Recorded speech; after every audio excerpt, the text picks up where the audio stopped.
أعوذ بالله من الشيطان الرجيم.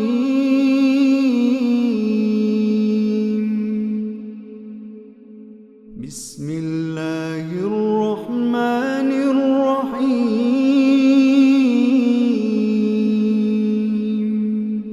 بسم اللہ الرحمن الرحیم. سورۃ انزلناها وفرضناها وانزلنا فیہا آیات بینات لعلکم تذکرون. یہ ایک سورت ہے جسے ہم نے نازل فرمایا ہے اور اس کے احکام کو ہم نے فرض کیا ہے. وانزلنا فیہا آیات بینات، اور ہم نے اس میں واضح نشانیاں اتاری ہیں. لعلکم تذکرون، تاکہ تم نصیحت حاصل کرو. الزانیۃ والزانی فاجلدوا کل واحد منہما مئۃ جلدہ. زانی عورت اور زانی مرد، ان میں سے ہر ایک کو 100 کوڑے مارو. ولا تاخذکم بہما رأفۃ فی دین اللہ، اور ترس کھانے کا جذبہ، رافت ترس کھانے کا جذبہ، وہ تمہیں اللہ کے احکام کے نافذ کرنے سے نہ روکے. اللہ کے دین کے معاملے میں تم پر نہ جکڑے. ان کنتم تؤمنون باللہ والیوم الآخر، اگر تم واقعی اللہ اور یوم آخر پر ایمان رکھتے ہو. ولیشہد عذابہما، اور چاہیے کہ وٹنس کرے ان کی سزا کو طائفۃ من المؤمنین، مومنوں کی ایک بڑی جماعت، یعنی اس کو پبلکلی سزا دی جائے. الزانی لا ینکح الا زانیۃ او مشرکۃ، یعنی ماضی قریب تک، یعنی آج سے 40-50 سال، یعنی میری جو ہوش ہے اس کا ہے معاملہ کہ جب بھی کوئی رشتہ طے ہوتا تھا یا رشتہ دیکھا جاتا تھا تو سب سے اہم چیز جو دیکھی جاتی تھی کہ وہ لڑکے کا کیریکٹر کیسا ہے اور لڑکی اس کا کیریکٹر کیسا ہے. اور جب بھی یہ بات علم میں آ جاتی تھی کہ لڑکی اچھے کیریکٹر کی نہیں ہے یا لڑکا بد کردار ہے تو اس رشتے کو فوراً چھوڑ دیا جاتا. اب حالات بہت بدل گئے، اب نئی نئی باتیں جو ہے وہ سامنے آتی ہیں، سننے کو ملتی ہے. اللہ تعالیٰ یہ ہمیں اپنی پناہ میں رکھے. اب پیسہ اصل چیز ہے، پیسہ ساتھ آ رہا ہے، دلہن لے کے آ رہی ہے تو ٹھیک ہے. اور اگر لڑکا جو ہے وہ اچھا بزنس رن کر رہا ہے اور اس کی جاب ہے کسی ایسے محکمے کی جہاں رشوت کا بہت امکان ہے، تو سمجھا جاتا ہے کہ بس لاٹری نکل آئی، ہماری بچی جو ہے وہ عیش کرے. الزانی لا ینکح الا زانیۃ او مشرکۃ، بدکار شخص نکاح کرنا پسند نہیں کرتا مگر زانیہ اور مشرکہ عورت سے. والزانیۃ، اور زانیہ عورت لا ینکحھا، اس کے ساتھ نکاح نہیں کرتا الا زان او مشرک، مگر کوئی بدکار اور مشرک شخص. وحرم ذلک علی المؤمنین، اور ایسا کرنا مومنوں پر حرام کر دیا گیا ہے. والذین یرمون المحصنات، اور وہ لوگ جو پاک دامن عورتوں پر تہمت لگاتے ہیں. ثم لم یاتوا باربعۃ شہداء، اور پھر 4 گواہ نہیں لاتے. فجلدوہم 80 جلدۃ، تو ان میں سے ہر ایک کو 80 کوڑے لگاؤ سزا کے طور پر. ولا تقبلوا لہم شہادۃ ابدا، اور کبھی ان کی گواہی قبول نہ کرو. واولئک هم الفاسقون، اور یہی لوگ فاسق ہیں.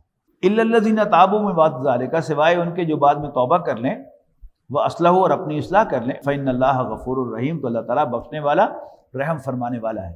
والذین یرمون ازواجہم، اور وہ لوگ جو اپنی بیویوں پر الزام لگائیں. ولم یکن لہم شہداء، ان کے پاس گواہی دینے والے نہ ہوں. الا انفسہم، سوائے ان کی اپنی ذات کے.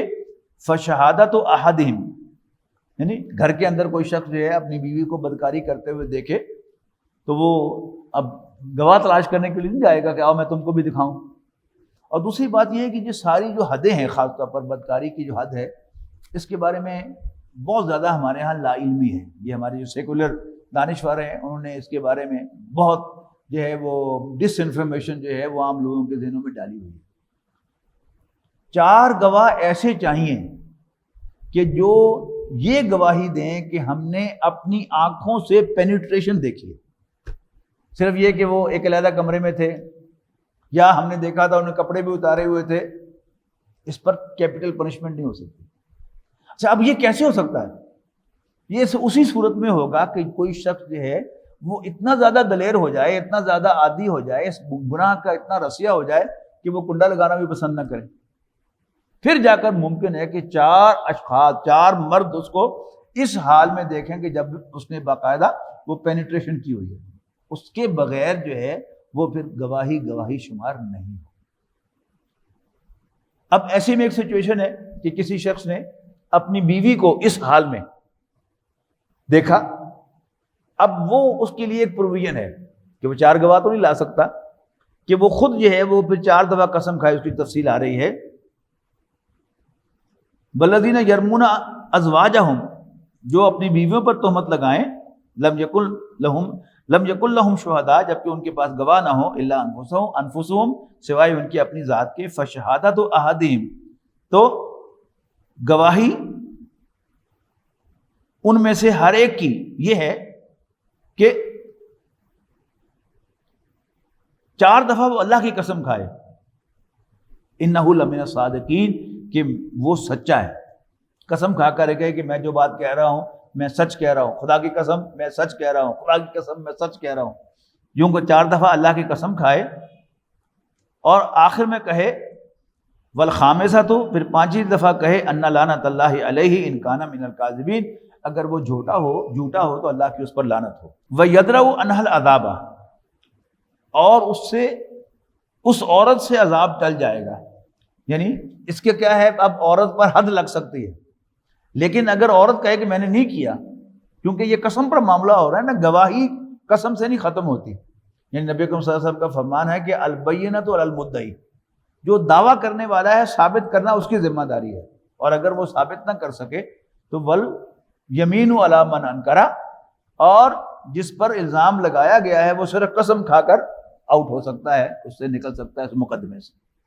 اب جو کہ عورت ہے، 4 گواہیاں تو نہیں ہیں اس کے خلاف، صرف اس کا شوہر یہ 4 دفعہ کہہ رہا ہے اور 5 دفعہ کہہ رہا ہے کہ مجھ پہ لعنت ہو اگر میں جھوٹا ہوں، تب وہ ٹال سکتی ہے عذاب کو، وَيَدْرَأُ عَنْهَا الْعَذَابَ، اور اس سے عذاب ٹل جائے گا، ان تشہد 4 شہادات باللہ، وہ بھی 4 دفعہ اللہ کی قسم کھائے، انہ لمن الکاذبین، کہ یہ شخص جھوٹا ہے، والخامسۃ، اور 5ویں دفعہ کہے ان غضب اللہ علیہا ان کان من الصادقین، اور اگر یہ سچ کہہ رہا ہو تو مجھ پر اللہ کا غضب آئے۔ اس کے بعد فرمایا لولا فضل اللہ علیکم ورحمتہ، اگر اللہ کا فضل اور اس کی رحمت نہ ہوتی تو یہ سزائیں جو ہیں وہ پھر اتنی کھل جاتی کہ جی ایک آدمی نے الزام لگا دیا اس پر بھی سزا دے دو، تو اس کا جواب دیا جا رہا ہے کہ اللہ کا فضل اور اس کی رحمت نہ ہوتی تم پر تو تم مصیبت میں پڑ جاتے، وَأَنَّ اللَّهَ تَوَّابٌ حَكِيمٌ، بے شک اللہ تعالیٰ توبہ کا قبول کرنے والا، حکمت والا ہے۔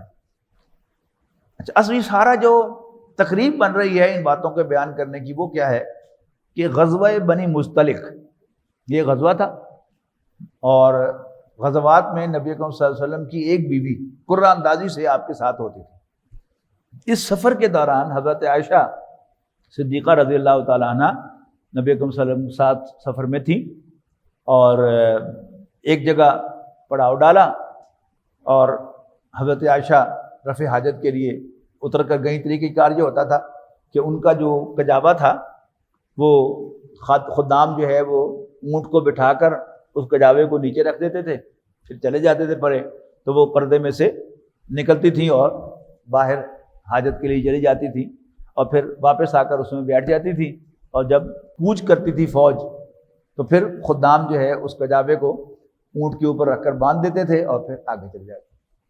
ہوا یہ کہ وہ حاجت سے فارغ ہو کر آئیں اور بیٹھی آ کر دیکھا ہو میرا تو ہار ٹوٹ گیا ہے، گر گیا ہے، اور وہ وہاں سے پھر نکل کے ہار کو تلاش کرنے کے لیے چلی گئیں۔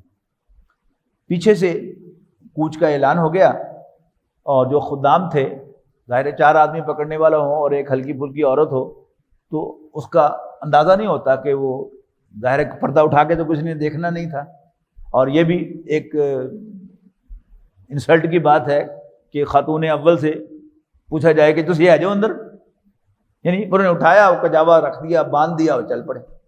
اب جب واپس آئیں تو کوچ کر چکے تھے، تو حضرت عائشہ رضی اللہ تعالیٰ عنہ وہیں بیٹھ گئیں اور وہیں ان کی آنکھ لگ گئی۔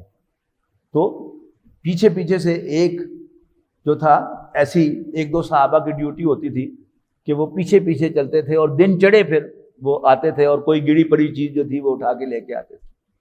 تو ایک صحابی جب آگے آئے انہوں نے دیکھا کہ خاتون بیٹھی ہوئی ہے، قریب آئے تو پہچان لیا، اس لیے کہ پردے کے احکام سے پہلے تھے وہ انہیں پہچانتے تھے، تو انہوں نے انا للہ و انا الیہ راجعون پڑھا ہوئے، ام المومنین بیٹھی ہوئی ہیں یہ تو فوراً حضرت عائشہ رضی اللہ تعالیٰ عنہ نے اپنا چہرہ ڈھانپ لیا، تو انہوں نے اونٹ لا کر پاس بٹھا دیا، حضرت عائشہ اس پر سوار ہو گئیں اور پھر وہ اونٹ کی نکیل پکڑ کر جا کر لشکر کے پاس لے گئے۔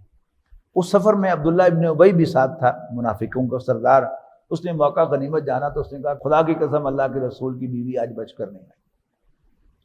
اور یہ جو سیکس اسکینڈلز ہوتے ہیں، یہ سچے ہوں یا جھوٹے ہوں، ان میں مزہ بہت ہوتا ہے، لہذا مسلمانوں نے ان جنرل یعنی اس میں وسپرنگ شروع کر دی as if it really happen, یہاں تک کہ نبی اکرم صلی اللہ علیہ وسلم کو جب پتہ چلا تو آپ نے بھی خاموشی اختیار کر لی، آپ بات نہیں کرتے تھے حضرت عائشہ سے، تو حضرت عائشہ نے اجازت چاہی کہ اللہ کے رسول آپ اجازت دیں تو میں اپنے والد کے گھر چلے جاؤں، آپ نے کہا چلے جاؤ۔ اس کے بعد پھر جب یہ آیات نازل ہوئیں تو پھر نبی اکرم صلی اللہ علیہ وسلم گئے حضرت عائشہ کو لینے کے لیے، تو حضرت عائشہ سے حضرت ابوبکر نے کہا کہ بیٹی اللہ کے رسول کا شکریہ ادا کرو، تمہیں لینے کے لیے آئے ہیں۔ تو حضرت عائشہ نے کہا کہ میں پہلے اس رب کا شکریہ ادا کیوں نہ کروں کہ جس نے میری عزت کی حفاظت کی ہے اور میرے لیے گواہی دی ہے، ورنہ میرے شوہر بھی اور میرے والد بھی وہ اس بدگمانی میں مبتلا ہو گئے تھے، اگرچہ واضح طور پر نہیں۔ تو یہ ساری اب بیک گراؤنڈ میں اب جو آئے گا معاملہ تو اب ایک دم سے آپ کی سمجھ میں یہ ساری بات جو ہے وہ آ جائے گی۔ ان الذین جاؤوا بالافک، وہ لوگ کہ جنہوں نے بہتان گھڑا ہے، عصبۃ ایک گروہ ہے، منکم تمہیں میں سے، ولا تحسبوہ شرا لکم، اور اس واقعے کو اپنے لیے کوئی شر نہ سمجھو، بل ہوا خیر لکم، اصل میں یہ تمہارے لیے خیر ہے۔ وہ جو ہم سورۃ کہف میں پڑھ کے آئے ہیں حضرت موسیٰ اور حضرت خضر کے واقعے میں کہ کوئی کام کتنا ہی برا ہو بظاہر، لیکن کوئی پتہ نہیں وہی اچھا ہو، اور کوئی کام تم اسے کتنا ہی اچھا سمجھو، ہو سکتا ہے وہ تمہارے لیے برا ہو۔ اب اللہ تعالیٰ کہہ رہا ہے کہ اس برا جو جس کو ہم یعنی ایز ہیومن بینگ جس اینگل سے بھی دیکھیں گے ہمیں برا ہی لگے گا، لیکن اللہ تعالیٰ کہہ رہا ہے کہ اس میں خیر تھا، اور فیصلہ اسی کا چلے گا، میرا اور آپ کا نہیں چل سکتا۔ لِكُلِّ امْرٍ مِّنْهُمْ مَا اكْتَسَبَ مِنَ الْإِثْمِ، اور ہر شخص کو اس میں اتنی ہی سزا ملے گی جتنی اس نے کمائی، جتنا حصہ ڈالا۔ وَالَّذِي تَوَلَّىٰ كِبْرَهُ، اور وہ شخص جس نے تہمت کی بڑی ذمہ داری اٹھائی، عبداللہ بن ابی، منہم ان میں سے، لہو عذاب عظیم، اس کے لیے ایک بہت بڑی سزا ہے، بہت بڑا عذاب ہے۔ اچھا اب مسلمانوں کو ڈانٹا جا رہا ہے یہاں پر، لولا اذ سمعتموہ، کیوں ایسا نہ ہوا کہ جب تم نے یہ بات سنی تھی، ظن المؤمنون والمؤمنات بانفسہم خیرا، کہ مسلمان ایمان والے اپنے دل میں اچھی بات سوچتے تو یہ بری بات انہیں سوچی کیوں؟ وقالوا، اور وہ کہتے ھذا افک مبین، یہ تو کھلا بہتان ہے، بالکل جھوٹ ہے۔ لولا جاؤ علیہ باربعۃ شہداء، اور کیوں نہیں لائے یہ اس الزام پر 4 گواہ، فاذ لم یاتوا بشہداء، اور اگر وہ گواہ نہیں لائے، فاولئک عند اللہ هم الکاذبون، تو اللہ کی نظر میں وہی جھوٹے ہیں۔ ولولا فضل اللہ علیکم ورحمتہ فی الدنیا والآخرہ لمسکم فیما افضتم فی عذاب عظیم، اور اگر نہ ہوتا اللہ کا فضل تم پر، اس کی رحمت دنیا میں بھی اور آخرت میں بھی، تو آ لیتا تم کو اس الزام کی وجہ سے جو وہ پھیلا رہے تھے کوئی بڑا عذاب۔ اس تلقونہ بألسنتکم، جب تم اسے لے رہے تھے ایک دوسرے سے اپنی زبانوں پر، وتقولون بافواہکم ما لیس لکم بہ علم، اور تم اپنی زبان سے وہ بات کہہ رہے تھے جس کا تمہیں علم نہیں تھا۔ تحسبوہ ہینا، اور تم اس کو بڑا ہلکا سمجھ رہے تھے، لائٹ لے رہے تھے، وہو عند اللہ عظیم، جبکہ اللہ کی نظر میں یہ بہت بری حرکت تھی۔ ولولا اذ سمعتموہ، اور کیوں ایسا نہ ہوا کہ جب تم نے یہ بات سنی تھی، قلتم ما یکون لنا ان نتکلم بہذا، کہ تم کہتے کہ ہمیں جچتا نہیں کہ ہم اللہ کے رسول کی بیوی کے بارے میں ایسی کوئی بات کہیں۔ سبحانک، اللہ تو پاک ہے، ھذا بہتان عظیم، اور یہ کھلا بہتان ہے، بہت بڑا بہتان ہے۔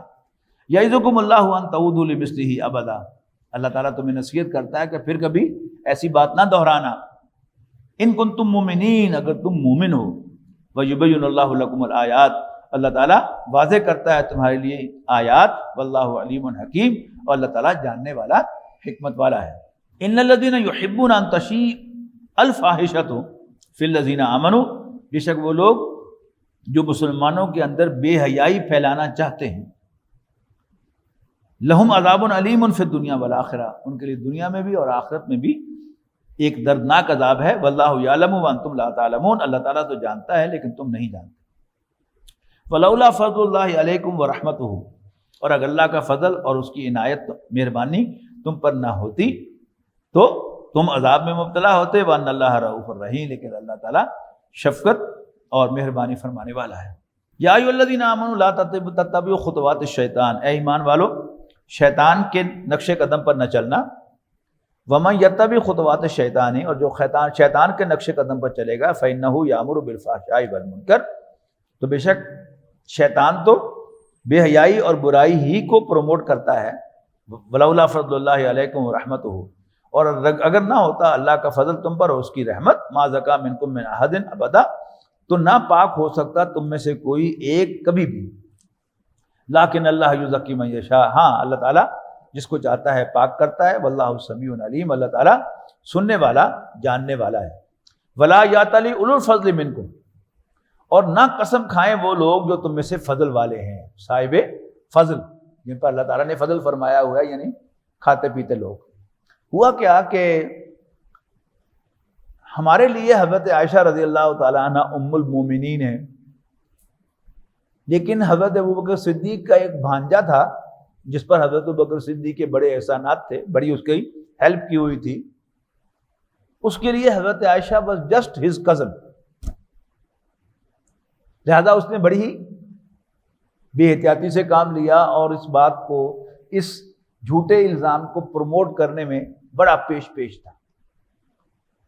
میں آپ کو بتا چکا ہوں قصہ آدم اور ابلیس کے حوالے سے بھی، کہ جب بھی آپ کسی پر احسان کریں گے out of the way, expecting کہ وہ آپ کا بڑا وفادار ہوگا، تو قصہ آدم و ابلیس سے رہنمائی کیا ہے کہ وہ کبھی نہیں ہوگا، he'll prove thankless۔ اور اگر کوئی موقع ملے گا اس کو آپ کے خلاف کوئی باتیں کرنے کا، تو سب سے بڑھ چڑھ کر وہی آپ کے خلاف باتیں کرے۔ اور یہی واقعہ یہاں بھی ہوا کہ حضرت ابوبکر رضی اللہ تعالیٰ عنہ کے اس پر غیر معمولی احسانات تھے، بڑی فائنینشیل سپورٹ کی ہوئی تھی اس کی، لیکن اس جھوٹی خبر کو پھیلانے میں وہ پیش تھا۔ جب یہ صفائی آ گئی اللہ تعالیٰ کی طرف سے اور حضرت ابوبکر کے علم میں آیا کہ وہ ان کا بھانجا بڑا پیش تھا، تو ان کو بھی بہرحال غصہ آیا، آنا بھی چاہیے تھا۔ انہوں نے قسم کھا لی کہ، اور یہ ہم عام کرتے ہیں، انہوں نے قسم کھا لی کہ آئندہ میں تیری کوئی ہیلپ نہیں کروں گا۔ لیکن جو بڑے ہوتے ہیں وہ ایسے ہی بڑے نہیں ہوتے، اور اللہ تعالیٰ بھی ان کی بڑائی کی حفاظت کرتا ہے۔ اگر اللہ تعالیٰ کا کوئی فیوریٹ بندہ 20 سے پونے 20 بھی ہونے لگے تو اللہ تعالیٰ کہتا نہ، go back to your original position. اب پڑھیے گا، آپ کو بڑا مزہ آئے گا اس بات کو پڑھنے کا۔ ولا یاتلی اولو الفضل منکم والسعہ، اور نہ قسم کھائیں وہ لوگ تم میں سے جو صاحب فضل ہیں اور صاحب حیثیت بھی ہیں، خوشحال بھی ہیں، این یوتو اولی القربى والمساکین والمہاجرین فی سبیل اللہ، یعنی اس چیز کی قسم نہ کھائیں کہ وہ نہیں دیں گے اپنے قرابت داروں، مسکینوں اور اللہ کے راستے میں ہجرت کرنے والوں کو۔ ولیعفو، اور چاہیے کہ وہ معاف کریں، ولیصفحوا، چشم پوشی کریں۔ الا تحبون ان یغفر اللہ لکم، واہ واہ، کیا تم نہیں چاہتے کہ اللہ تعالیٰ تمہارے گناہوں کو معاف کرے؟ ابھی آئے گا انشاءاللہ، آگے جا کر 2 مقامات آئیں گے جہاں سائل کو دینے کا اللہ تعالیٰ نے کہا کہ سائل کا بھی تمہارے مال میں حق ہے۔ لیکن جب بھی اس کا ذکر قرآن مجید میں ہوتا ہے تو آپ دیکھیں گے انشاءاللہ جب وہ آیت آئے گی تو آپ ہی میں سے کچھ لوگ جو ہیں وہ شاید یعنی درس کے ختم ہونے کا بھی انتظار نہیں کریں گے اور درمیان میں بول پڑیں گے کہ یہ تو سب جو ہیں یہ سائل جو ہیں یہ پروفیشنل ہیں اور یہ ہیں اور وہ ہیں۔ میں کہتا ہوں کہ ہمارا خیال ہے کہ وہ حقدار نہیں ہیں۔ اللہ تعالیٰ کہتا ہے کہ فی اموالہم حق للسائل والمحروم، ان کے مالوں میں مانگنے والے کا اور ہیو ناٹ کا حق ہوتا ہے۔ ہم کہتے ہیں حق نہیں ہے، اللہ کہتا ہے حق ہے، تو پھر حق کون ہے؟ اللہ تعالیٰ ذات برحق ہے، فیصلہ اللہ تعالیٰ کا چلے گا۔ اور پھر وہ بحث عام طور پر میں اس پر ختم کیا کرتا ہوں کہ بھائی دیکھیں، میں گناہ گار آدمی ہوں، قیامت کے دن میں اللہ تعالیٰ سے درخواست کروں گا مجھے معاف کر دے، تو میری درخواست جینوین ہوگی یا ان جینوین ہوگی؟ پھر وہ کہتے ہیں کہ ان جینوین ہوگی۔ تو میں نے کہا پھر اگر اللہ نے بھی کہہ دیا کہ تم حقدار نہیں ہو معافی کے، دفع ہو جاؤ، پھر میں کہاں جاؤں گا؟ تو یہاں وہی بات واضح الفاظ میں کہی گئی ہے کہ کیا تم نہیں چاہتے کہ اللہ تمہارے گناہوں کو معاف کر دے؟ یہ اصل میں شیطان انسان کو اکساتا ہے نا، یعنی یہ جو ایک کلاس ہے جس کو ایک نئی اصطلاح ان کے لیے آئی ہے، پہلے شرفاء کہتے تھے ان کو، اب وہ کیا کہتے ہیں جی، ایلیٹ کلاس، کہ ایلیٹ کلاس جو اس زوم میں مبتلا ہوتی ہے کہ ہم ہیرا پھیری نہیں کرتے، حالانکہ کرتے ہیں، اس وزوم ہوتا ہے کہ ہم ہیرا پھیری نہیں کرتے، دو نمبری نہیں کرتے، ہم بڑے فیئر لوگ ہیں کیا؟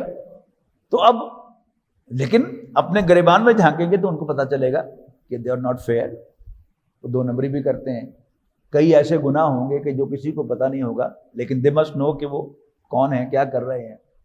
تو الا تحبون ان یغفر اللہ لکم، کیا تم یہ نہیں پسند کرتے کہ اللہ تعالیٰ تمہارے گناہوں کو معاف کرے؟ واللہ غفور الرحیم، اللہ تعالیٰ بخشنے والا مہربان ہے۔ ان الذین یرمون المحصنات محصنات الغافلات المؤمنات لعنوا فی الدنیا والآخرہ، یقیناً وہ لوگ جو پاک دامن بے خبر مومن عورتوں پر تہمت لگاتے ہیں لعنت کی گئی ہے ان پر دنیا میں بھی اور آخرت میں بھی، ولہم عذاب عظیم، ان کے لیے بڑا عذاب ہے۔ یوم تشہد علیہم السنتہم وایدیہم وارجلہم بما کانوا یعملون، اس دن جب گواہی دیں گے ان کے خلاف خود ان کی اپنی زبانیں، ان کے ہاتھ اور ان کے پاؤں ان کرتوتوں پر جو وہ کرتے رہے ہیں۔ یومئذ یوفیہم اللہ دینہم الحق، اس دن پورا پورا دے گا ان کو اللہ بدلہ ان کا جس کے وہ مستحق ہیں۔ ویعلمون، اور وہ جان لیں گے، ان اللہ هو الحق المبین، کہ یقیناً اللہ تعالیٰ ہی حق کو سچ کر دکھانے والا ہے۔ الخبیثات للخبیثین والخبیثون للخبیثات، خبیث عورتیں خبیث مردوں کے لیے اور خبیث مرد خبیث عورتوں کے لیے، والطیبات للطیبین، اور پاک عورتیں پاک مردوں کو جچتی ہیں، والطیبون للطیبات، اور پاک مرد پاک عورتوں ہی کے لیے ہیں، یعنی ان کو جچتے ہیں۔ اولئک مبرؤون مما یقولون، یہ لوگ پاک ہیں ان باتوں سے جو بناتے ہیں یہ مفسد ان کے بارے میں۔ لہم مغفرۃ ورزق کریم، ان کے لیے مغفرت بھی ہے اور عزت والی روزی بھی۔ یا ایھا الذین آمنوا لا تدخلوا بیوتا غیر بیوتکم حتی تستأنسوا وتسلموا علی اہلہا، اے ایمان والو مت داخل ہو ان گھروں میں جو تمہارے نہیں ہیں، حتی تستأنسوا وتسلموا علی اہلہا، یہاں تک کہ تم اجازت حاصل کر لو اور سلام کر لو ان گھروں کے رہنے والوں پر۔ ذالکم خیر لکم لعلکم تذکرون، یہ تمہارے لیے بہتر ہے کہ تم اس نصیحت کا خیال رکھو۔ گھر میں داخل ہونے سے پہلے اجازت حاصل کرنا، جو گھر آپ کا اپنا نہیں ہے، اپنے گھر میں آپ داخل ہوتے ہیں، اس پر بھی سلام کا حکم ہے کہ جب تم اپنے گھر والوں کے پاس آؤ تو ان پر سلام بھیجا کرو، تاکہ تمہارے گھر والوں پر بھی اور تم پر بھی برکت ہو، یہ حدیث ہے باقاعدہ۔ اور یہاں کیا ہے کہ جو گھر آپ کا نہیں ہے آپ کو اس میں داخل ہونے کی پرمیشن لینی چاہیے۔ اب یہ ذہن میں رکھیے گا کہ جب قرآن مجید نازل ہو رہا تھا تو 4 کنال کے اور 2 ایکڑ کے گھر نہیں تھے، یہاں تک کہ اگر 10 مرلے کا گھر بھی ہے آپ کا، آپ باہر کھڑے ہو کے آپ آواز دیں، اندر اے سی چل رہے ہوں، کمرے بند ہوں، تو آواز جانے کا کوئی امکان نہیں ہے۔ تو اس کے لیے اب کال بیل ہے، یا اس سے پہلے دروازہ کھٹکھٹایا جاتا تھا۔ اصل جو طریقہ مسنون طریقہ ہے اجازت لینے کا وہ کیا ہے کہ آپ دروازے کے پاس جا کر السلام علیکم کہیں، اگر جواب آ جائے فبیا، پھر کچھ دیر کے بعد دوبارہ السلام علیکم کہیں، پھر بھی جواب نہ آئے تو تیسری مرتبہ السلام علیکم کہیں، اور جواب نہ آئے تو واپس آ جائیں۔ آج آپ کیا کہیں گے کہ 3 دفعہ آپ کال بیل بجائیں وقفے سے، اور اگر جواب نہ آئے تو واپس آ جائیں۔ اب تو اور بھی ہمارے لیے ایک آسانی آ گئی ہے کہ پہلے ہم کال کر کے یعنی بتا دیتے ہیں کہ میں آ رہا ہوں، تو اگر اجازت مل جائے تو جائیں، اجازت نہ ملے تو نہ جائیں۔ یہ اس وقت کا ذکر ہے کہ جب سلام کر کے اجازت لی جاتی تھی۔ بڑا خوبصورت واقعہ ہے کہ نبی اکرم صلی اللہ علیہ وسلم ایک صحابی کے گھر گئے اور آپ نے السلام علیکم کہا، جواب نہیں آیا، تھوڑی دیر کے بعد آپ نے پھر السلام علیکم کہا، پھر جواب نہیں آیا تو پھر آپ نے السلام علیکم کہا. آپ چلنے لگے تو صحابی دوڑ کے اندر سے آئے اور آپ سے لپٹ گئے آ کے. تو آپ نے کہا کہ اللہ کے بندے اندر بیٹھے ہوئے تو پھر جواب کیوں نہیں دیا؟ انہوں نے کہا آپ مجھے دعائیں دے رہے تھے، السلام علیکم السلام علیکم، میں اسی پر خوش تھا کہ آپ مجھے دعائیں دے رہے ہیں. میری خوش قسمتی تھی کہ آپ میرے گھر تشریف لا کے اور مجھ پر سلام بھیج رہے تھے. تو یہ ایک پیار محبت کی بات ہے. یہ جو خالص قانونی ذہن رکھنے والے لوگ ہیں وہ ان محبت کے اشاروں کو نہیں سمجھ سکتے. فَإِلَّمْ تَجِدُوا فِيهَا أَحَدًا، اور اگر تم اس گھر میں کسی کو نہ پاؤ، فَلَا تَدْخُلُوا حَتَّى يُؤْذَنَ لَكُمْ، پھر بھی داخل نہ ہو اس گھر میں جب تک کہ اجازت مل جائے. وَإِنْ قِيلَ لَكُمْ ارْجِعُوا، اور اگر کہا جائے واپس چلے جاؤ، فَارْجِعُوا، واپس چلے جاؤ، هُوَ أَزْكَىٰ لَكُمْ، یہ تمہارے لیے زیادہ پاکیزگی کی بات ہے. وَاللَّهُ بِمَا تَعْمَلُونَ عَلِيمٌ، اور جو کچھ بھی تم کرتے ہو اللہ تعالیٰ اس سے باخبر ہے. لَيْسَ عَلَيْكُمْ جُنَاحٌ أَن تَدْخُلُوا بُيُوتًا غَيْرَ مَسْكُونَةٍ فِيهَا مَتَاعٌ لَكُمْ، اور کوئی گناہ نہیں ہے تم پر کہ اگر تم داخل ہو ایسے گھروں میں جن میں کوئی نہیں رہتا لیکن تمہارا اس میں کچھ سامان پڑا ہے تو جس کی وجہ سے تمہیں اس پر ایکسیس ہے. واللہ یعلم ما تبدون وما تکتمون، اور جو کچھ تم ظاہر کرتے ہو جو کچھ تم چھپاتے ہو اللہ تعالیٰ سب کو جانتا ہے. اچھا اب یہ گھر کے اندر کی ساری بات ہو رہی نا، اب گھر کے اندر کا جو سیکس ڈسپلن ہے وہ بیان کیا جا رہا ہے. قل للمؤمنین یغضوا من ابصارہم ویحفظوا فروجہم، مومن مردوں سے کہہ دو کہ وہ اپنی نگاہیں نیچی رکھا کریں. اب نگاہیں نیچی گھر کے اندر کیا معنی ہے اس کے؟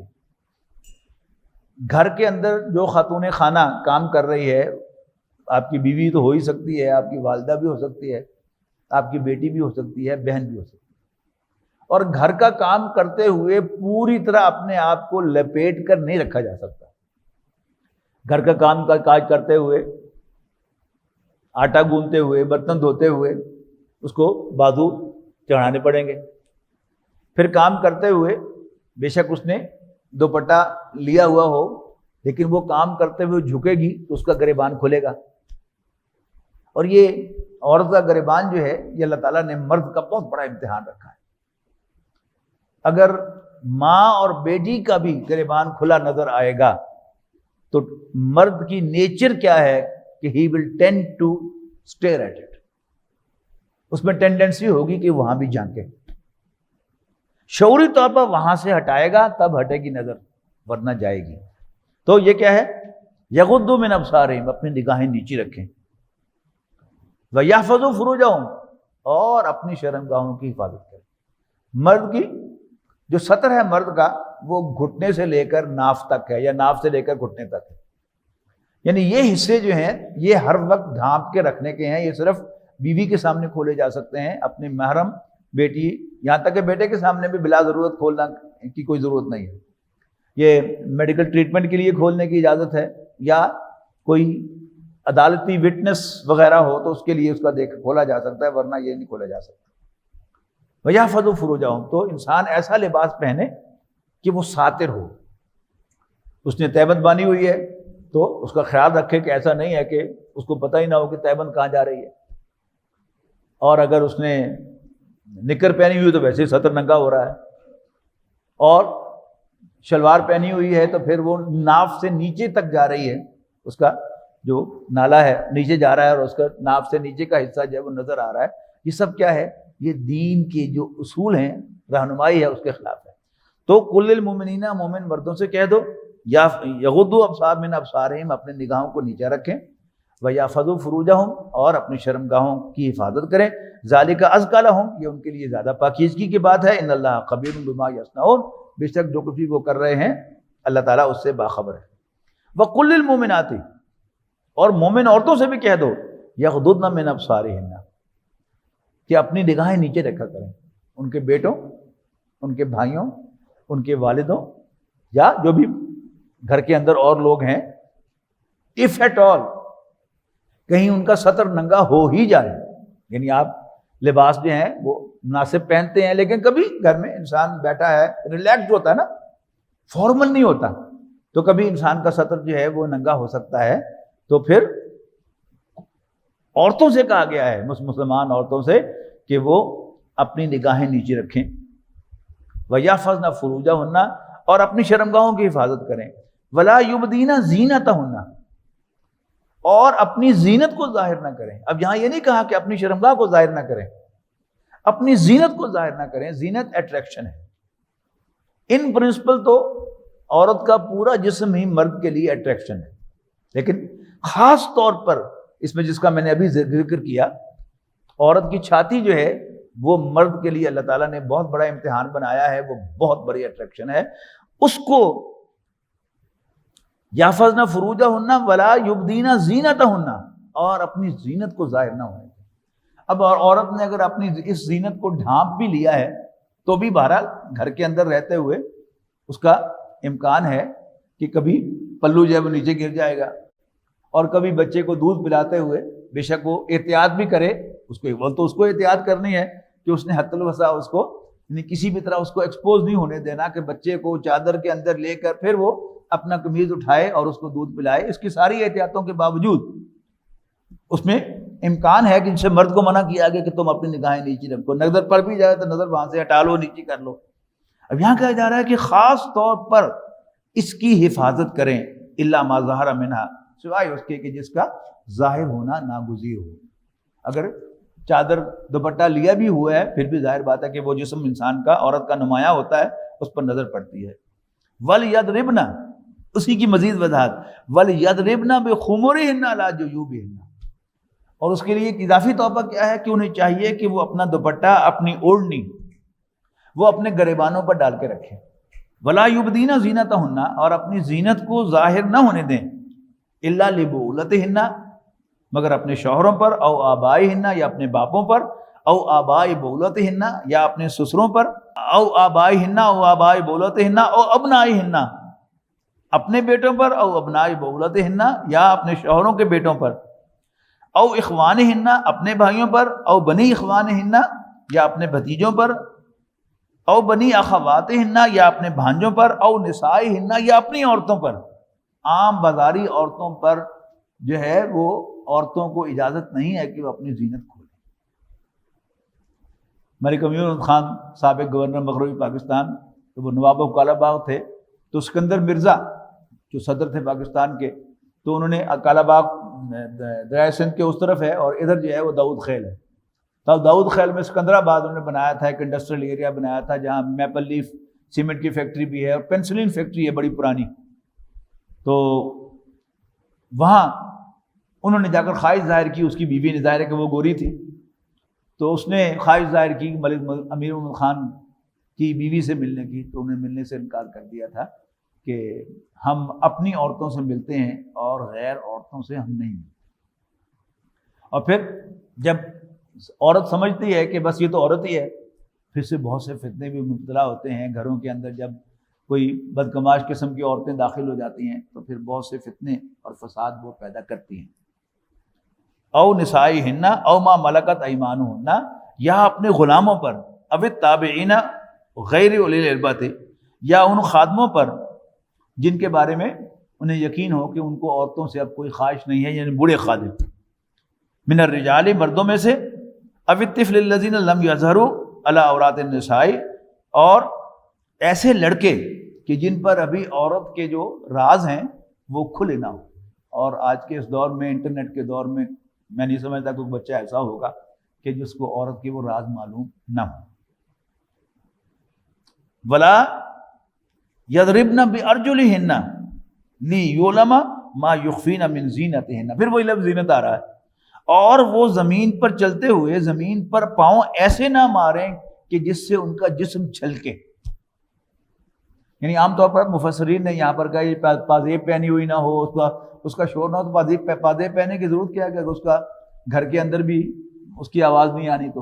تو یہاں اس لفظ زینت کو آپ ٹریس کریں کہ اپنی چال جو ہے اس میں بڑی احتیاط کی ضرورت ہے کہ جسم کو، اپنی چھاتی کو چھلکا کر چلنا کہ جو مردوں کے لیے فتنے کا باعث بنے، اس سے روکا گیا ہے، ایون گھر کے اندر بھی۔ وَتُوبُوا إِلَى اللَّهِ جَمِيعًا أَيُّهَا الْمُؤْمِنُونَ، اور اے مومنو تم سب کے سب اللہ کے حضور توبہ کرو، لعلکم تفلحون، تاکہ تم فلاح پاؤ۔ وَأَنكِحُوا الْأَيَامَ مِنکم، اور نکاح کر دیا کرو ان مردوں اور عورتوں کا جو مجرد ہوں تم میں سے، وَالصَّالِحِينَ مِنْ عِبَادِكُمْ وَإِمَائِكُمْ، اور اپنے غلاموں اور لونڈیوں میں سے بھی جو نیک ہیں ان کا نکاح کیا کرو۔ مبادہ وہ بے راہ روی کی طرف جائیں، ان یکونوا فقراء، اور اگر وہ تنگ دست ہوں گے، یغنیہم اللہ من فضلہ، تو اللہ تعالیٰ ان کو اپنے فضل سے غنی کر دے گا۔ واللہ واسع علیم، اور اللہ تعالیٰ وسعت والا، علم والا ہے۔ ایمان کی اپنی ایک شان ہے جس کو عام آدمی اپریشیٹ نہیں کر سکتا۔ ایک شخص نبی اکرم صلی اللہ علیہ وسلم کے پاس آیا، اللہ کے رسول میں بڑا تنگ دستی کا عالم ہے، آپ نے کہا شادی کر لو۔ اس نے ایک شادی کر لی۔ کچھ عرصے کے بعد پھر آیا اللہ کے رسول، پھر تمہیں تو اور تنگ دست ہو گیا، آپ نے کہا اور شادی کر لو۔ دوسری شادی بھی کر لی۔ پھر آیا اللہ کے رسول، میں تو بس مارا گیا بالکل تنگ دستی میں، آپ نے کہا ایک اور شادی کر لو۔ پھر اس کے بعد وہ آیا، اس نے کہا کہ اللہ کے رسول، اللہ تعالیٰ نے میرے حالات ٹھیک کر دیے ہیں۔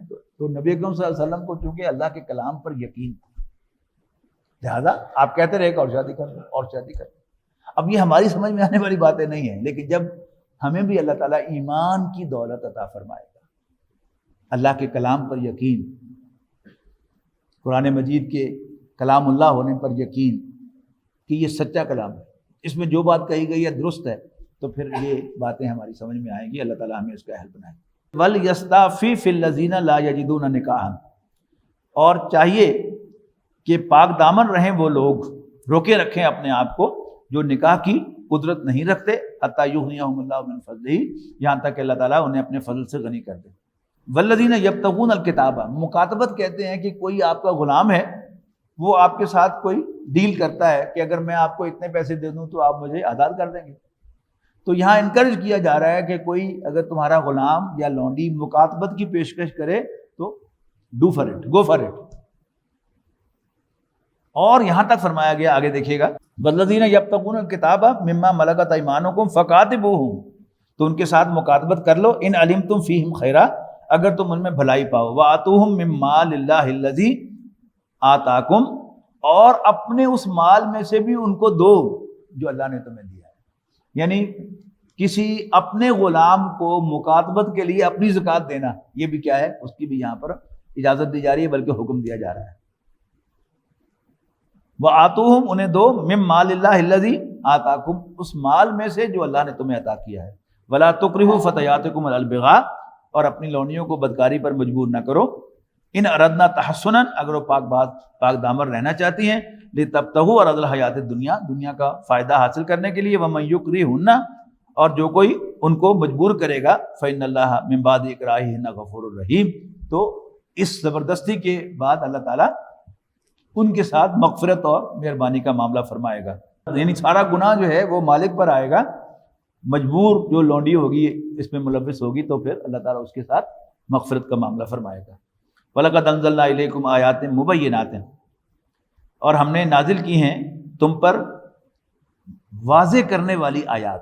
ایک ہیں آیات بینات، وہ ہیں واضح آیات، مبینات واضح کرنے والی آیات، وَمَثَلًا مِّنَ الَّذِينَ خَلَوْا مِن قَبْلِكُمْ، اور مثالیں ان لوگوں کی جو تم سے پہلے گزر چکے ہیں، وَمَوْعِظَةً لِّلْمُتَّقِينَ، اور نصیحت اللہ سے ڈرنے والوں کے لیے۔ اللہ نور السماوات والارض مثل نورہ کمشکاۃ فیہا مصباح، المصباح فی زجاجہ، الزجاجۃ کأنہا کوکب دری یوقد من شجرۃ مبارکۃ زیتونۃ لا شرقیۃ ولا غربیہ، من شجرۃ مبارکۃ زیتونۃ لا شرقیۃ ولا غربیۃ یکاد زیتها یضیء ولو لم تمسسه نار، نور علی نور یہدی اللہ لنورہ من یشاء ویضرب اللہ الامثال للناس واللہ بکل شیء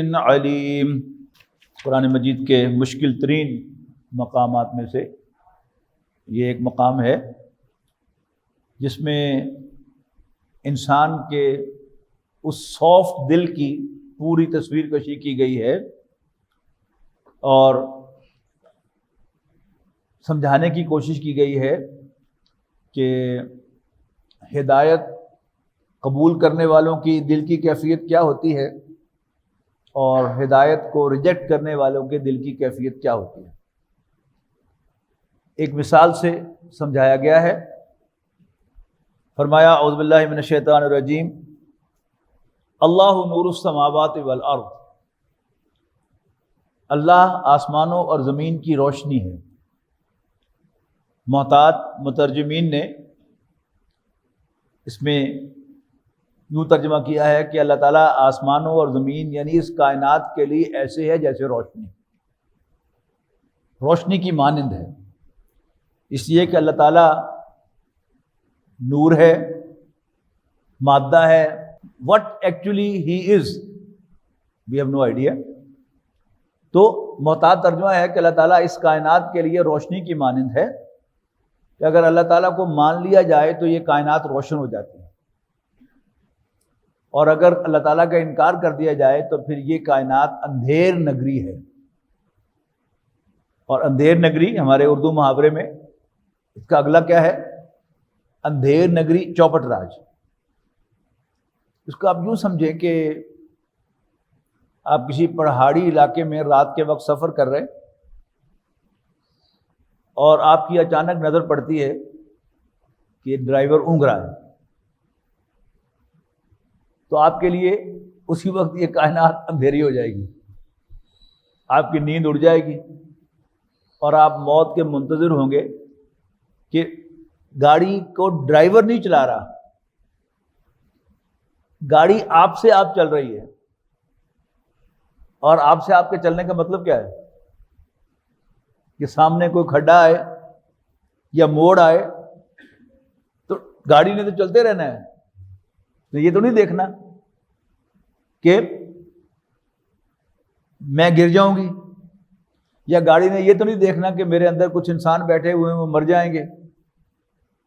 گاڑی تو چلتی رہے گی جب تک اس کا کنٹرول کرنے والا نہ ہو۔ تو اگر ہم یہ مان لیں کہ یہ کائنات آپ سے آپ بائی ایکسیڈنٹ چل رہی ہے تو any moment any thing can happen, تو پھر سوائے پریشانی کے پتہ نہیں کیا ہو جائے گا، پتہ نہیں کل کیا ہو جائے گا، پتہ نہیں اگلی لمحے کیا ہو جائے گا۔ لیکن جو ہی آپ اللہ کو مانیں گے تو آپ کے پاؤں زمین پر لگ جائیں گے، نو پرابلم، میں تنہا نہیں ہوں، میرا رب میرے ساتھ ہے، وہ مجھے دیکھ رہا ہے، میری حالت کو دیکھ رہا ہے، میری کمزوریوں کو جانتا ہے، میرے پلس کو جانتا ہے، میرے مائنس کو جانتا ہے۔ تو اللہ اس کائنات کے لیے، آسمانوں اور زمین کے لیے روشنی کی مانند ہے۔ مثل نورہ، اس کی روشنی کی مثال کمشکات، ایسے ہے جیسے کوئی طاق ہو۔ پرانے گھر اگر آپ کے ذہن میں ہو تو کہ جب بجلی نہیں تھی اور گھروں میں روشنی کے لیے چراغ جلائے جاتے تھے تو دیواروں میں وہ ایک ٹیپرنگ ابو اینڈ براڈ بیس ایک جالا سا بنا ہوا ہوتا تھا جب مختلف جگہوں پر چراغ رکھنے کے لیے۔ اگر کوئی چراغ اوپن رکھ دیا جاتا ہے تو اس کے پاس سے بھی آپ گزریں گے تو پھر ہوا جو تھوڑی سی پڑے گی اس سے بجھنے کا اندیشہ ہوگا، اور ویسے ہوا چلے گی تب بھی بجھنے کا اندیشہ ہوگا۔ لیکن وہ طاق ایسے ہوتا تھا کہ نیچے سے براڈ ہوتا تھا، پھر یوں ٹیپر کر کے اوپر، اسے طاق کہتے تھے اردو میں، اور مشکات اسے کہتے تھے عربی میں، نش اسے کہتے ہیں انگریزی میں۔ اس کا فنکشن کیا ہوتا تھا کہ اگر آپ اس ہال کی ایک طرف سے کھڑکیاں کھول دیں تو موسم کو خاص فرق نہیں پڑے گا، آپ مخالف سمت کی کھڑکیاں کھولیں گے تو ایک دم موسم میں زمین و آسمان کا فرق ہو جائے گا، کراس وینٹیلیشن ہو گئی۔ ورنہ ہوا ادھر سے آ کے اندر بھی ہوا ہے، باہر سے جو مزید ہوا آنا چاہے گی تو وہ پش کر کے ہوا کو کہاں بھیجے گی، لیکن جب کراس وینٹیلیشن ہوگی تو پھر تو یہ جو طاق ہوتا تھا یہ کراس وینٹیلیشن اس میں نہیں ہوتی تھی، یعنی ادھر سے ہوا سامنے سے آئے تب بھی وہ چراغ نہیں بجھا سکتی تھی، اور ادھر سے آئے تو وہ گزر کے ادھر چلی جاتی تھی، اس کو براہ راست ہوا نہیں پڑتی، اسے کہتے تھے طاق۔ یہاں بھی مفسرین نے الفاظ محذوف مانے ہیں کہ مثل نورہ فی قلب المومن، بندہ مومن کے دل میں اللہ کی مثال، اللہ کے نور کی مثال ایسے ہے مصباح، کہ جیسے کوئی مشکات ہو، فیہا مصباح، اس میں ایک چراغ ہے، المصباح فی زجاجہ، یعنی کچھ تو وہ ہوتے تھے چراغ کے جو اس طاق میں رکھے جاتے تھے اور ان جنرل وہ بجھتے نہیں تھے. کچھ ہم لالٹین یا ٹیبل لیمپ سے استعمال کرتے تھے. وہ کیا ہوتا تھا؟ اس کے اوپر ایک شیشے کا کور ہوتا تھا, یعنی ایگزاسٹ ہونے کے لیے, اس دھواں نکلنے کے لیے بھی اس میں امکان ہوتا تھا. لالٹین ہوتی تھی تو اس میں وہ جو اس کا لوہے کا حصہ ہوتا تھا یا جس کا حصہ ہوتا تھا اس میں سوراخ ہوتے تھے دھوئیں کے نکلنے کے لیے اور گرمی کے ایگزاسٹ ہونے کے لیے. لیکن اس کے اوپر ایک چمنی چڑھی ہوئی ہوتی تھی جو شیشے کی ہوتی تھی جس میں سے تھرو اینڈ تھرو ٹرانسپیرنٹ دیکھا جا سکے. وہ شیشہ جو ہے جتنی اچھی کوالٹی کی وہ لالٹین یا ٹیبل لیمپ ہوتی تھی اتنی ہی اس میں سے روشنی صاف ستھری نکلتی تھی. اور جو گھٹیا قسم کا شیشہ ہو وہ اس میں سے کافی ساری روشنی روک لیتا تھا. یا اگر ہے بھی تو پڑھنا چاہتے ہیں آپ کوئی باریک چیز تو پڑھی نہیں جا سکتی تھی اس میں. اب یہاں کیا ہے؟ ایک چراغ ہے, وہ ایک شیشے کے اندر ہے, چمنی کے اندر ہے, اور وہ پھر اس کے باوجود اس رکھا ہوا ہے طاق کے اندر ان ایڈیشن کہ اس کی روشنی جو ہے وہ ضائع نہ ہو, وہ بجھے نہ. تو فرمایا جا رہا ہے کہ اللہ کے نور کی مثال بندہ مومن کے قلب میں ایسے ہے کہ جیسے کوئی طاق ہو. فیہا مصباح, اس میں ایک چراغ ہے. المصباح فی زجاجہ, اور وہ چراغ جو ہے ایک شیشے میں ہے, چمنی ہے اس کے اوپر. الزجاجہ تو کأنہا کوکب دری. جب وہ جو میں نے آپ کو مثال دی کہ اچھی کوالٹی کی چمنی اور خراب کوالٹی کی چمنی, اور اگر آپ امیجن کریں کہ وہ چمنی جو ہے ہیرے کے ٹکڑوں سے بنی ہوئی ہو تو اس کے ہر ٹکڑے سے روشنی جو ہے وہ ستارے کی طرح ریفلیکٹ ہو کر آ رہی ہو. یعنی گاڑیوں کے اندر وہ چھوٹا سا بلب لگا ہوا ہوتا ہے, وہ ساری جو روشنی سڑک پر پڑ رہی ہوتی ہے تو ریفلیکٹرز کی وجہ سے ہوتی ہے. اور جتنی اچھی گاڑی ہے اتنے ہی اس کے ایسے زبردست ریفلیکٹرز ہیں کہ وہ چھوٹے سے اس فلامنٹ کو بہت زیادہ روشنی بڑھا کر جو ہے وہ سڑک پوری کو روشن کر رہی ہوتی ہے. تو وہ شیشہ ایسے ہے جیسے کوئی چمکتا ہوا ستارہ ہو. یوقد من شجرۃ مبارکۃ, وہ چراغ روشن کیا جاتا ہے ایک مبارک زیتون کے درخت کے تیل سے. یعنی فیول بھی کاؤنٹ کرتا ہے نا. وہ مٹی کا تیل جب جلایا جاتا تھا تو جن لوگوں نے وہ تجربہ کیا ہوا خود, آسان کام نہیں تھا. اگر آپ نے اوور سوک کر دیا تب بھی نہیں جلے گا, اور زیادہ نچوڑ دیا پھر بھی نہیں وہ جلے گا, خود جلنا شروع ہو جائے گا.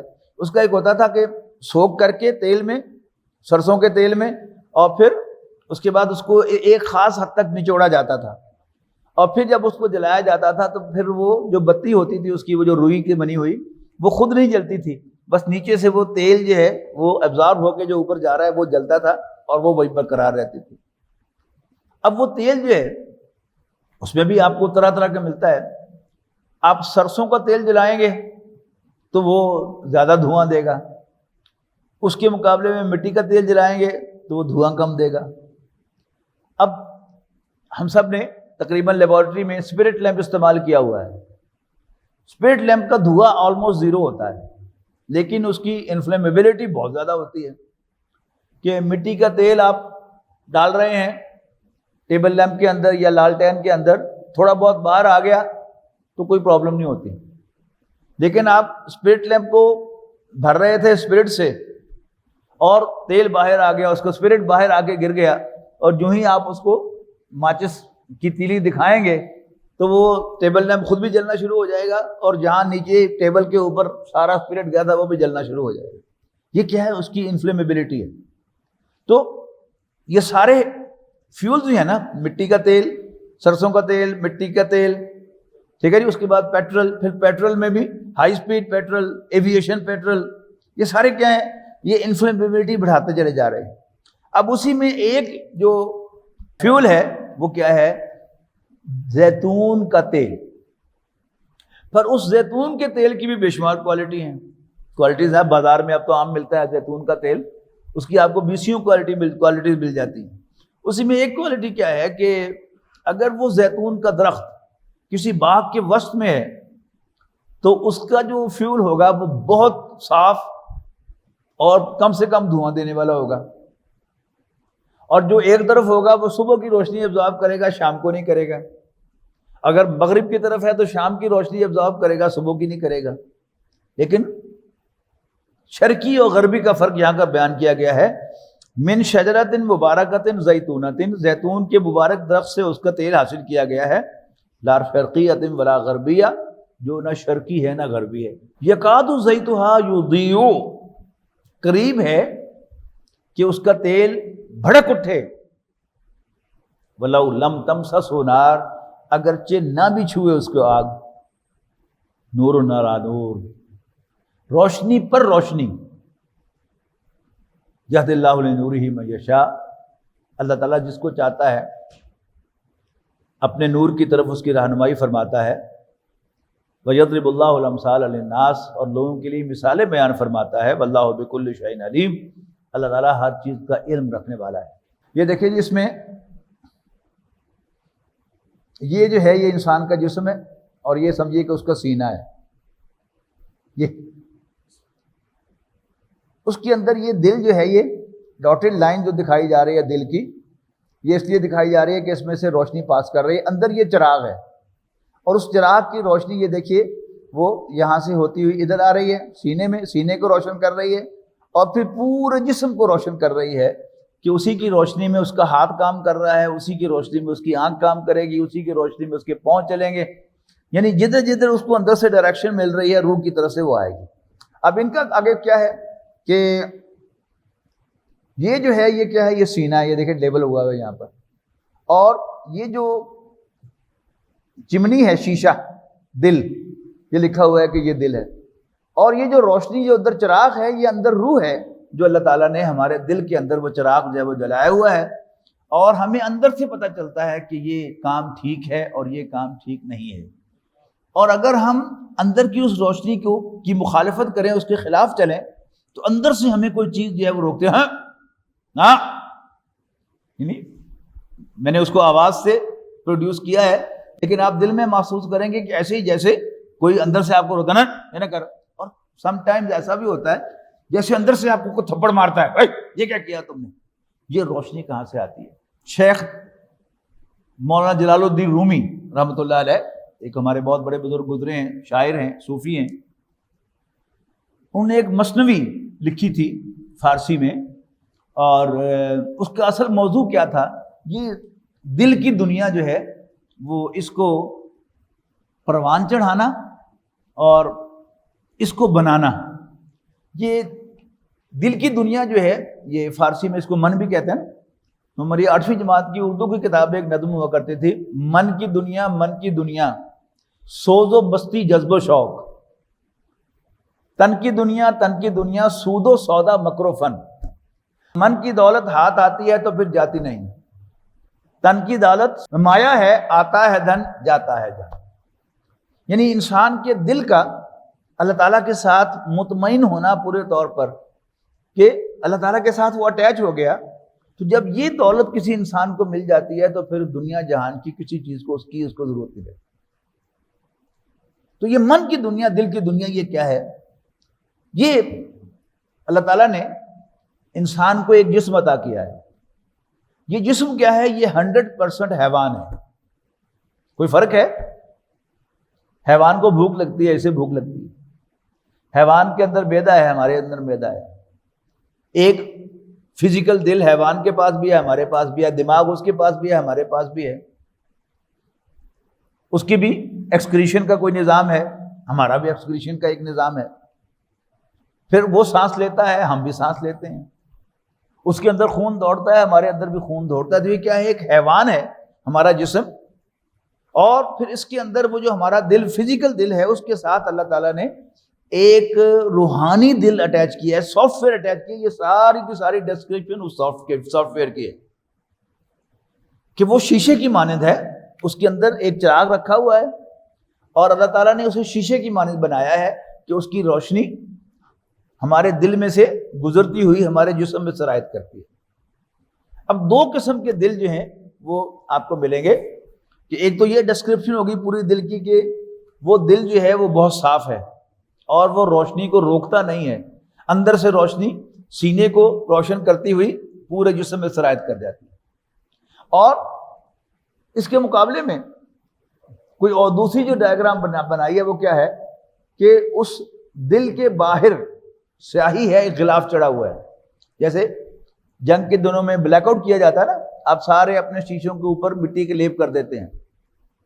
جن لوگوں نے بلیک آؤٹ نہیں دیکھا نہ ہی دکھائے، لیکن بہرحال آج بھی ہم گاڑیوں پہ سفر کرتے ہیں، آپ سڑک پر چلے جا رہے ہوں، بارش ہو چکی ہو اور کیچڑ ہو سڑکوں کے اوپر، آپ کے پاس سے ایک ٹرک گزرے گا اور آپ کی ونڈ سکرین جو ہے وہ بالکل ڈارک کر دے گا جاتے، آپ جو ہے وہ اپنے وائپرز کا کچھ پانی وانی چلائیں گے، کہ پھر اور ہوگا، یہاں تک کہ آپ کو پھر اتر کر باقاعدہ جو ہے وہ پانی لے کر اس کو صاف کرنا پڑتا ہے، تب وہ ویزیبلٹی بنتی ہے، ورنہ ویزیبلٹی نہیں بنتی۔ یعنی صرف مٹی ہوتی ہے اس پر، باقاعدہ کالک نہیں ہوتی، مٹی ہوتی ہے، اور ہمارا جسم بھی کیا ہے، مٹی کا بنا ہوا ہے۔ تو اگر یہ جو جذبات ہیں ہمارے، بھوک، پیاس، غصہ اور سیکس، اگر یہ ہمارے اوپر غالب آ جائیں تو پھر اس کی تصویر یہ ہے کہ پھر انسان کا دل جو ہے وہ سیاہ ہو جاتا ہے۔ یعنی ایک نبی اکرم صلی اللہ علیہ وسلم نے فرمایا کہ جب کوئی شخص گناہ کرتا ہے تو اس کے دل پر ایک سیاہ داغ پڑ جاتا ہے، اگر توبہ کر لے تو دھو دیا جاتا ہے، ورنہ پھر ہوتے ہوتے ہوتے ہوتے یعنی ایک تہ، دوسری تہ، تیسری تہ، چوتھی تہ، پھر آپ نے یوں مٹھی بند کر فرمایا کہ اس کا دل یوں بند ہو جاتا ہے۔ اب یہ جو ہے اس کو آپ تیسری آیت میں دیکھیں گے، یعنی آخری جو ہے اس رکوع کی آخری آیت، او کا ظلمات، یا کچھ اندھیرے، یا جیسے کچھ اندھیرے فی بحر اللجی، کسی گہرے سمندر کے اندر، یغشاہ موج من فوقہ موج من فوقہ سحاب، کہ سمندر، گہرے سمندر کی تہ میں جس کے اوپر موج اور پھر اوپر سے اور موج، اپنے محاورے میں کیا کہیں، جس پہ اوپر موج در موج پانی ہے، من فوقہ سحاب، اور اوپر بادل بھی چھائے ہوئے ہیں۔ اب سمندر کی تہ میں جو اندھیرے کا عالم ہوگا اس کا تصور کیجئے، اسے کہا جا رہا ہے کہ اذا اخرج یدہ، یہاں تک کہ کوئی شخص اپنا ہاتھ نکالے، یعنی ہم جس اندھیرے سے واقف ہیں اس اندھیرے میں اگر ہم اندھیرے میں یوں کر کے ہاتھ کریں گے نا تو ہاتھ کی چاول پڑ جائے گی ہمیں کہ اچھا یہ ہاتھ جو ہے ہمیں پتہ جو ہے کہ پھر رہا ہے۔ اس اندھیرے کا عالم یہ ہے اذا اخرج یدہ، یہاں تک کہ کوئی شخص اپنا ہاتھ نکالے، لم یکد یراہا، تو قریب ہے کہ وہ اپنے ہاتھ کو خود بھی دیکھ نہ سکے۔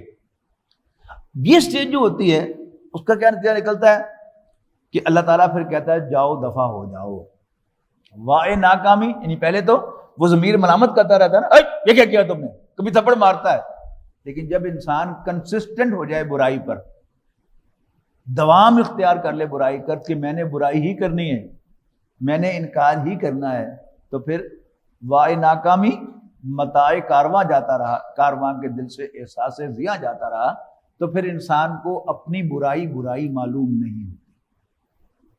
ایک بڑا خوبصورت مختصر فرمان نبی اکرم صلی اللہ علیہ وسلم کا، اذا ساعت کا سیئاتوں کا، جب تمہیں تمہاری برائی بری لگے، یعنی تم نے کوئی برا کام کیا اور تمہیں دل سے برا لگا کہ نہیں ٹھیک نہیں ہوا، وسرت کا حسناتوں کا، اور تمہیں اپنی نیکی اچھی لگے،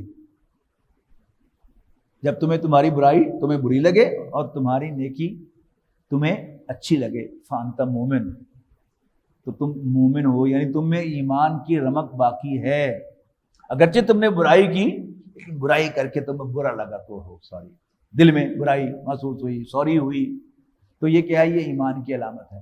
جب ریورس ہو جائے معاملہ، وہ ایک صاحب جو تھے وہ معذور تھے، وہ ایئرپورٹ سے آ رہے تھے واپس اور جنگ روڈ پر تیز چلا رہے تھے، اور آگے سے ایک بچہ آیا، اس بچے کو بچانے کے لیے انہوں نے گاڑی موڑی اور ایک درخت میں لگ گئی، شدید زخمی ہوئے، ان کا یہ سارا نیچے کا دھڑ جو تھا وہ پیرالائز ہو گیا، وہ اس کے بعد بستر پر ہی رہے۔ تو وہ جب ان سے کوئی ملنے کے لیے آتا تھا وہ کہتا ہے کدی کدی کوئی نیکی کی تھی وہ بھی راس نہیں آئی۔ اب یہ کیا ہے کہ جب نیکی کر کے برا لگے اینڈ وائس ورسا، برائی کر کے اچھا لگے کہ میں بڑا کمال کر رہا ہوں، میرے جیسا تو کوئی سیانا بندہ جمے ہی کوئی نہیں۔ یہ کیا ہے، اس کا مطلب ہے کہ پھر اللہ تعالیٰ نے وہ روشنی چھین لی، ملم یجعل اللہ لہ نورا۔ اس کے لیے قرآن مجید نے کئی اسلوب ہیں کہ قد افلح من زکاہا، کامیاب وہ ہوا جس نے اپنے دل کو پاک اور صاف رکھا. یعنی وہ جو دھول پڑ رہی تھی اس پر، جو مٹی کی لیپ آ رہے تھے، آیا پھر دھو دیا، توبہ کر لی، اللہ تعالیٰ دل کو صاف کر دیتا ہے. تو ایک وہ شخص ہے، اور دوسرا وہ ہے کہ جو اس کو ڈارک کر لیتا ہے تو اس کا دل بند ہو جاتا ہے، اسے برائی بری نہیں لگتی، برائی اچھی لگتی ہے اور نیکی بری لگنے لگتی ہے. یہ بھی ایک سٹیج ہے کہ جو آتی ہے. تو اللہ نور السماوات والارض، اللہ آسمانوں اور زمین کے لیے روشنی کی مانند ہے. مثل نوری ہی کمشکات فیہا مصباح، المصباح فی زجاجہ، الزجاجۃ کأنہا کوکب دری یوقد من شجرۃ مبارکۃ زیتونۃ لا شرقیۃ ولا غربیہ یکاد زیتها یضیء ولو لم تمسسہ نار نور علی نور یہدی اللہ لنورہ من یشاء ویضرب اللہ الامثال للناس. اچھا، اب اگلی جو بات کہی جا رہی ہے، یعنی ہر چیز ڈیفائن ہو رہی ہے کہ وہ طاق جو ہے اپنے میٹیریل کے اعتبار سے، خواہ وہ مسجد کا طاق ہو یا کسی شراب خانے کا یا کسی بینک کا طاق ہو. یعنی شراب خانہ اور بینک کیا ہے؟ جہاں اللہ تعالیٰ کی بغاوت ہو رہی ہے، اور مسجد کیا ہے؟ جہاں اللہ کا نام لیا جا رہا ہے. لیکن وہی سیمنٹ، وہی بجری، وہی اینٹ، وہی گارا سیم ہوگا کس کے لیے؟ مسجد کے طاق کے لیے بھی اور شراب خانے یا بینک کے طاق کے لیے بھی. یہاں بھی ہمارا معاملہ یہی ہے کہ جہاں تک فزیکلی تعلق ہے، کسی نیک سے نیک انسان کا جسم اور کسی بڑے سے بڑے بھائی کا جسم میٹیریل سیم ہے کہ نہیں ہے؟ وہی نائٹروجن، وہی کاربن، وہی سوڈیم، وہی پوٹاشیم، اس میں وہی، اس میں وہی سیل، اس میں وہی سیل، اس میں وہی کروموسوم، اس میں وہی کروموسوم، اس میں. لیکن جو کام ہو رہا ہے اندر، اب وہ اگلے اس کا ڈسکرائب کیا جا رہا ہے فی بیوتن، کہ یہ جو اوپر طاق بیان کیا گیا تھا یہ کس گھر کا طاق ہے؟ فی بیوتن، ایسے گھروں کا طاق ہے اذن اللہ ان ترفع ویذکر فیہا اسمہ، جن کو اللہ تعالیٰ نے بلند کرنے کا حکم دیا ہے، اور حکم دیا ہے کہ ان میں اللہ کے نام کو یاد کیا جائے. یسبح لہ فیہا بالغدو والآصال، اور ان میں یاد کرتے ہیں، تسبیح کرتے ہیں اللہ کی صبح و شام. کون؟ رجال، وہ مرد، وہ مردان کار. لا تلہیہم تجارت، تو کہتے ہیں نا مرد آدمی ہے. مرد آدمی کسے کہتے ہیں؟ دلیر آدمی کو، جو رزسٹ کر سکتا ہے، یعنی فزیکلی بھی دشمن کو رزسٹ کر سکتا ہے اور مورلی بھی وہ ٹیمپٹیشن کو رزسٹ کر سکتا ہے. اب اس کے لیے رجال، وہ مردان کار. لا تلہیہم تجارت ولا بیع عن ذکر اللہ واقام الصلاۃ وایتاء الزکاۃ، کہ نہیں غافل کرتی ان کو ان کی تجارت اور نہ سودا بیچنا. یعنی ایک ہے جنرلی تجارت میں دلچسپی، اور پھر خاص طور پر جب کوئی بڑا گاہک آ جائے پھر تو بڑے بڑے جو ہیں وہ نماز چھوڑ لیتے کہ یار ان چلے گاہک پختہ آ لیے پھر کر لینے. لیکن ان کی صفات کیا ہے؟ لا تلہیہم تجارت ولا بیع عن ذکر اللہ واقام الصلاۃ وایتاء الزکاۃ، نہیں غافل کرتی ان مردوں کو تجارت یا سودا بیچنا اللہ کی یاد سے اور نماز قائم کرنے سے اور زکوٰۃ ادا کرنے سے. یخافون یومن، وہ ڈرتے رہتے ہیں ایک ایسے دن سے تتقلب فیہ القلوب والابصار، کہ جس میں الٹ جائیں گے دل اور پتھرا جائیں گی آنکھیں. وہ دن کیوں قائم ہوگا؟ لیجزیہم اللہ احسن ما عملوا، تاکہ اللہ تعالیٰ ان کو بدلہ دے ان کے بہترین اعمال کا. وَيَزِيدُهُم مِّن فَضْلِهِ، اور مزید بھی عطا کرے انہیں اپنے فضل سے.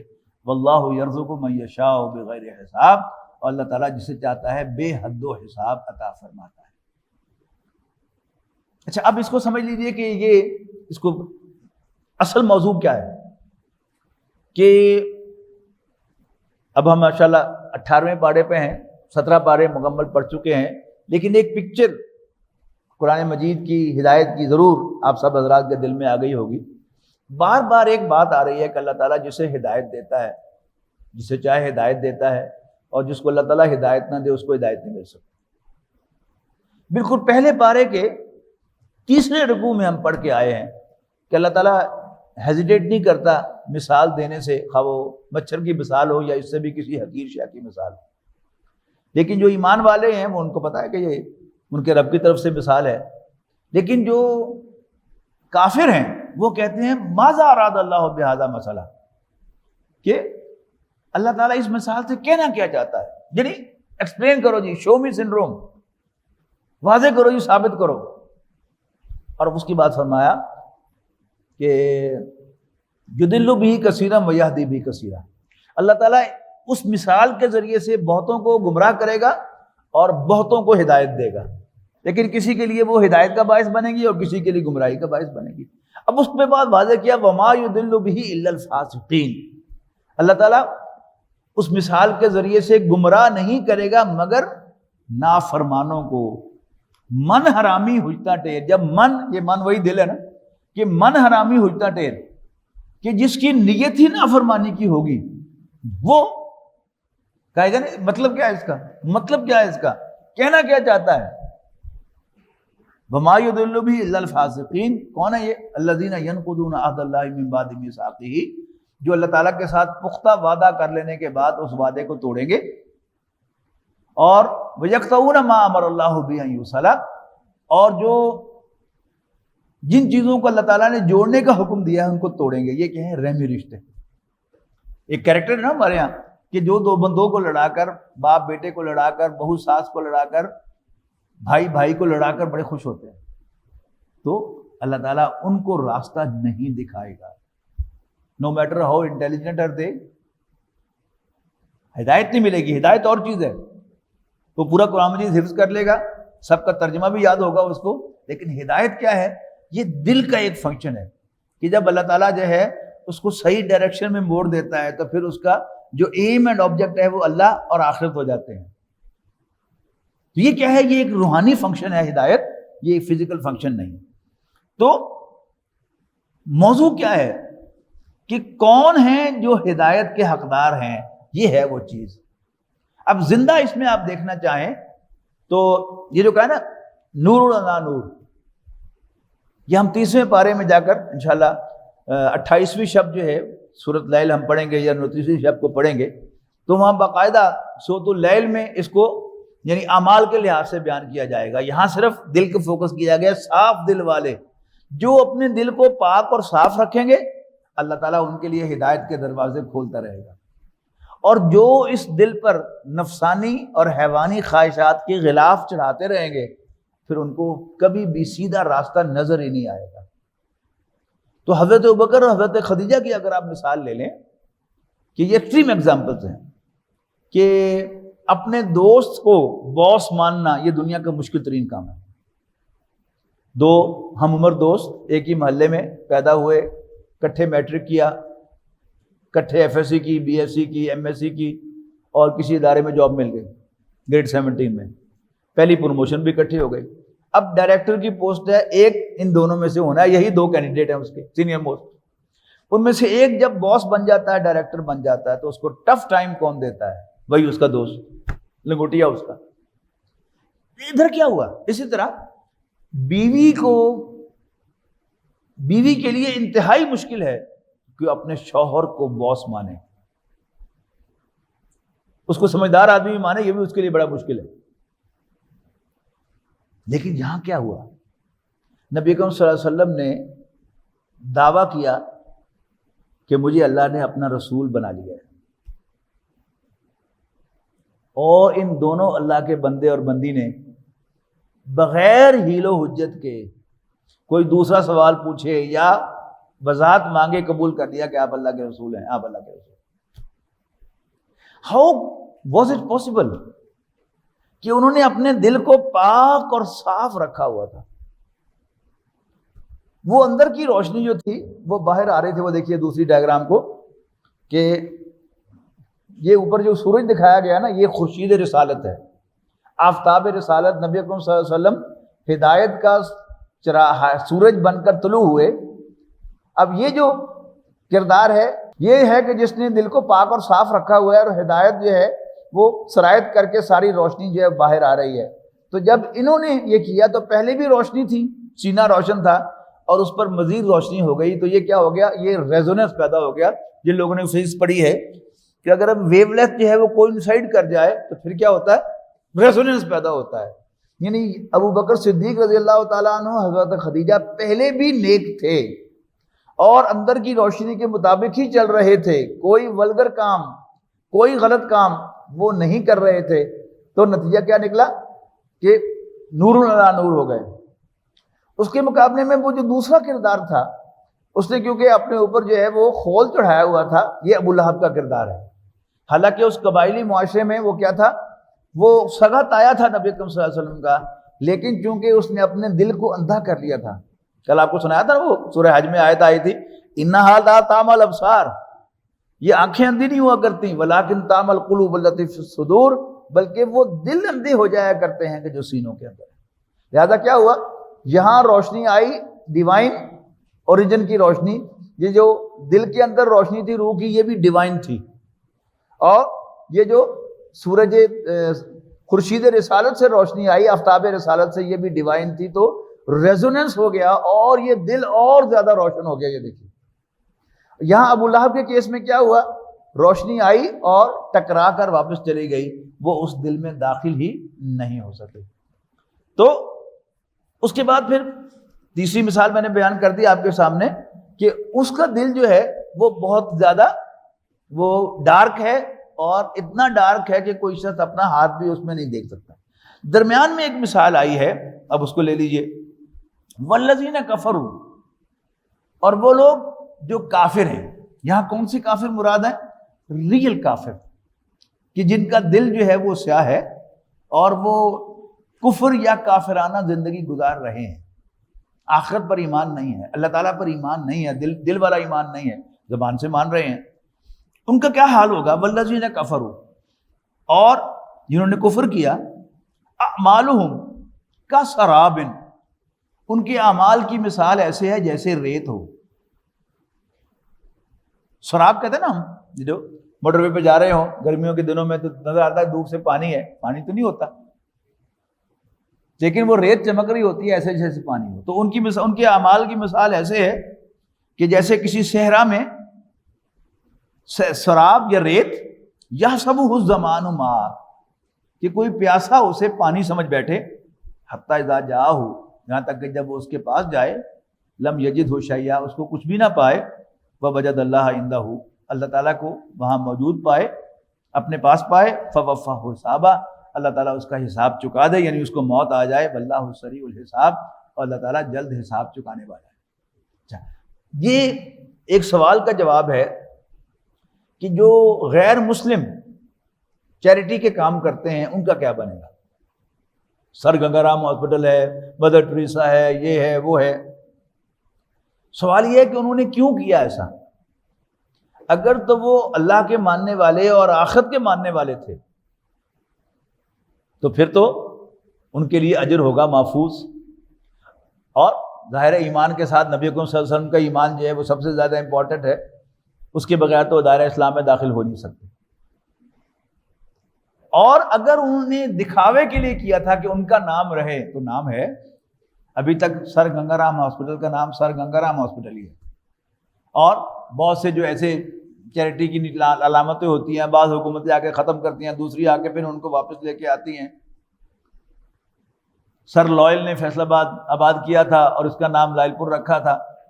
پھر شاہ فیصل نے یہاں کافی ساری امداد دی اس شہر کو بنانے کی، تو شاہ فیصل نام رکھ دیا گیا، شاہ فیصل آباد، پھر فیصل آباد ہو گیا.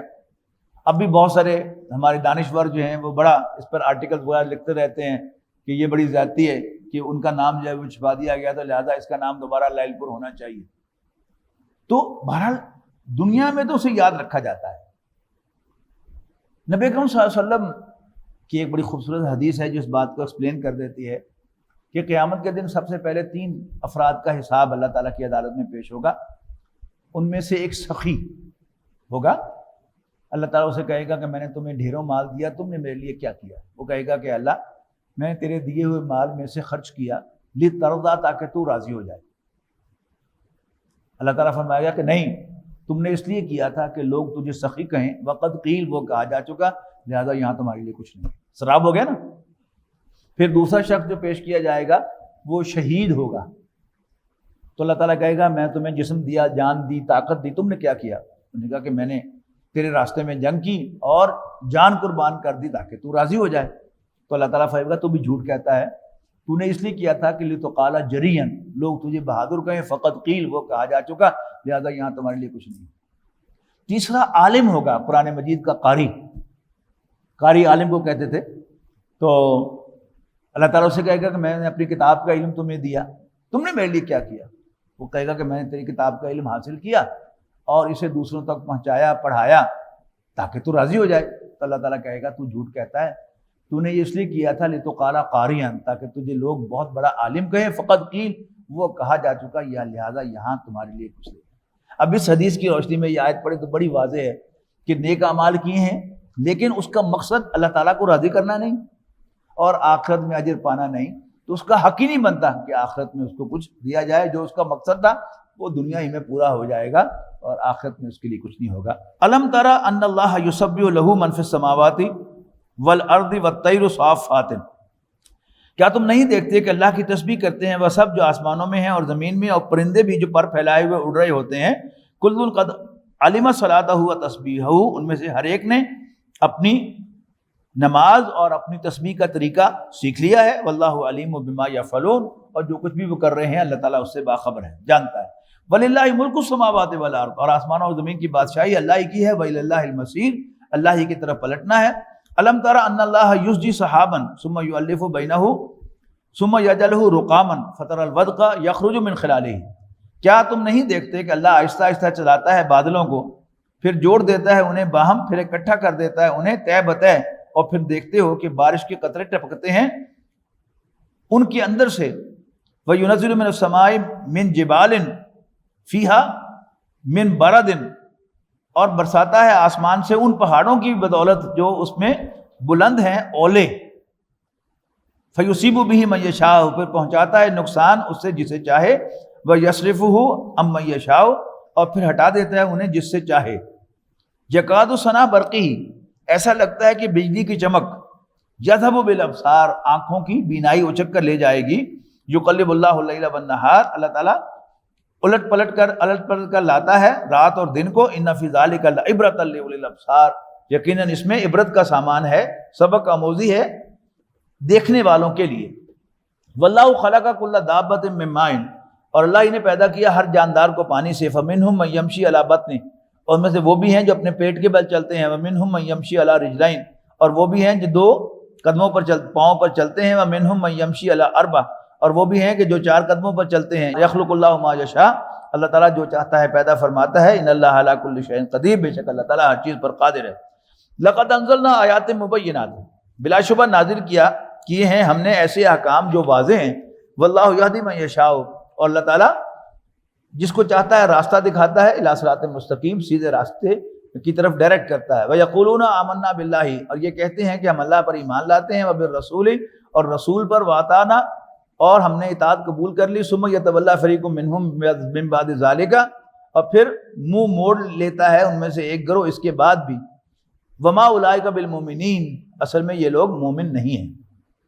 وَإِذَا دُعُوا إِلَى اللَّهِ وَرَسُولِهِ، اور جب انہیں اللہ اور اس کے رسول کی طرف بلایا جاتا ہے، لِيَحْكُمَ بَيْنَهُمْ، تاکہ اللہ تعالیٰ ان کے درمیان فیصلہ فرمائے، اذا فریق منہم موردون، تو ان میں سے ایک فریق منہ موڑ لیتا ہے، وَيَقُلْ لَهُمُ الْحَقُّ یا تو الیہ مذعنین، اور اگر انہیں کچھ مل رہا ہو اس میں تو اطاعت شار بن کر آ جاتے ہیں۔ افی قلوبہم مرض، کیا ان کے دلوں میں کوئی بیماری ہے؟ ام ارتابوا ام یخافون ان یحیف اللہ علیہم ورسولہ، کیا ان کے دل میں کوئی بیماری ہے یا یہ شک میں پڑے ہوئے ہیں یا ان کو یہ خوف ہے کہ اللہ اور اس کا رسول ان پر زیادتی کرے گا؟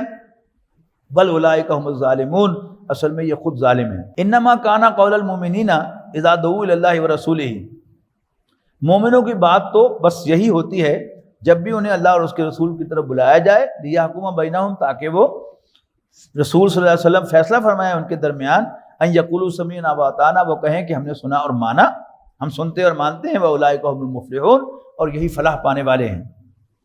وَمَن يُطِعِ اللَّهَ وَرَسُولَهُ، اور جو کوئی اللہ اور اس کے رسول کا کہنا مانے گا، وَيَخْشَ اللَّهَ، اللہ سے ڈرے گا، وَيَتَّقِ، اور اس کی نافرمانی سے بچے گا فاولئک هم الفائزون، تو یہی کامیاب ہونے والے ہیں۔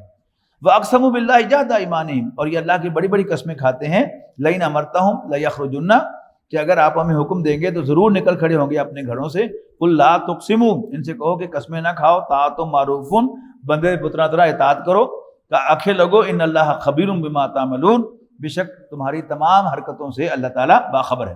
قُلْ اطیعوا اللہ واطیعوا الرسول، اے نبی کہو کہ اللہ اور اس کے رسول کا کہنا مانو۔ فَإِن تَوَلَّوْا، اگر تم نے منہ موڑا، فَإِنَّمَا عَلَيْهِ مَا حُمِّلَ، تو پیغمبر کے ذمے تو ہے جو ذمہ داری ان پر ڈالی گئی ہے، وَعَلَيْكُمْ مَا حُمِّلْتُمْ، اور تمہارے ذمے ہے وہ جس کی ذمہ داری تم پر ڈالی گئی ہے۔ وَإِن تُطِيعُوهُ تَهْتَدُوا، اور اگر تم کہنا مانو گے تو ہدایت پالو گے۔ وَمَا عَلَى الرَّسُولِ إِلَّا الْبَلَاغُ الْمُبِينُ، اور رسول کے ذمے تو وضاحت کے ساتھ پہنچانا ہے۔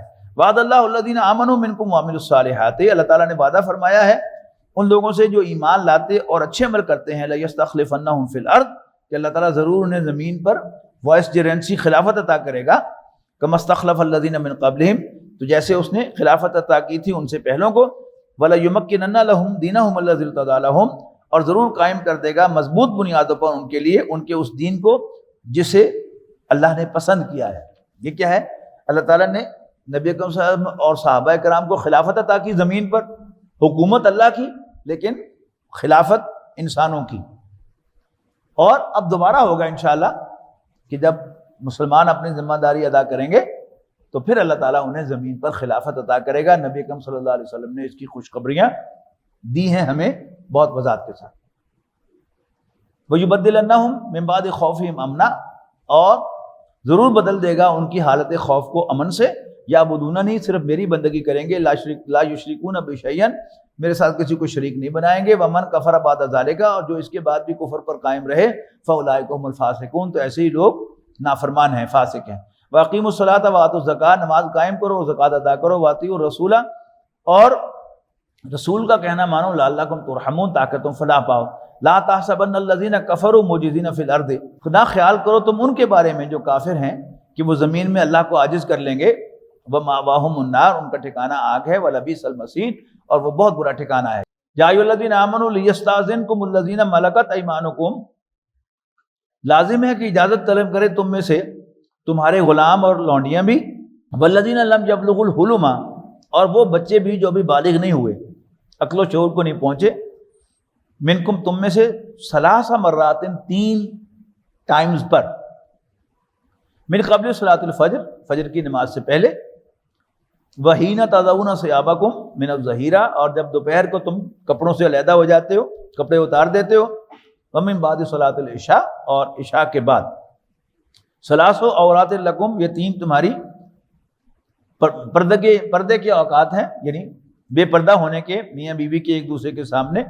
لیس علیکم ولا جناح بعدہن، ان 3 اوقات کے علاوہ نہ تم پر کوئی گناہ ہے، if you allow them to come، اور نہ ان پر کوئی گناہ ہے کہ اگر وہ اندر آئیں۔ طوافون علیکم بعضکم علی بعض، آتے جاتے رہتے ہیں ایک دوسرے کے پاس۔ کذالک یبین اللہ لکم الآیات، یوں اللہ تعالیٰ اپنی نشانیوں کو کھول کر بیان کرتا ہے۔ واللہ علیم حکیم، اللہ تعالیٰ جاننے والا، حکمت والا ہے۔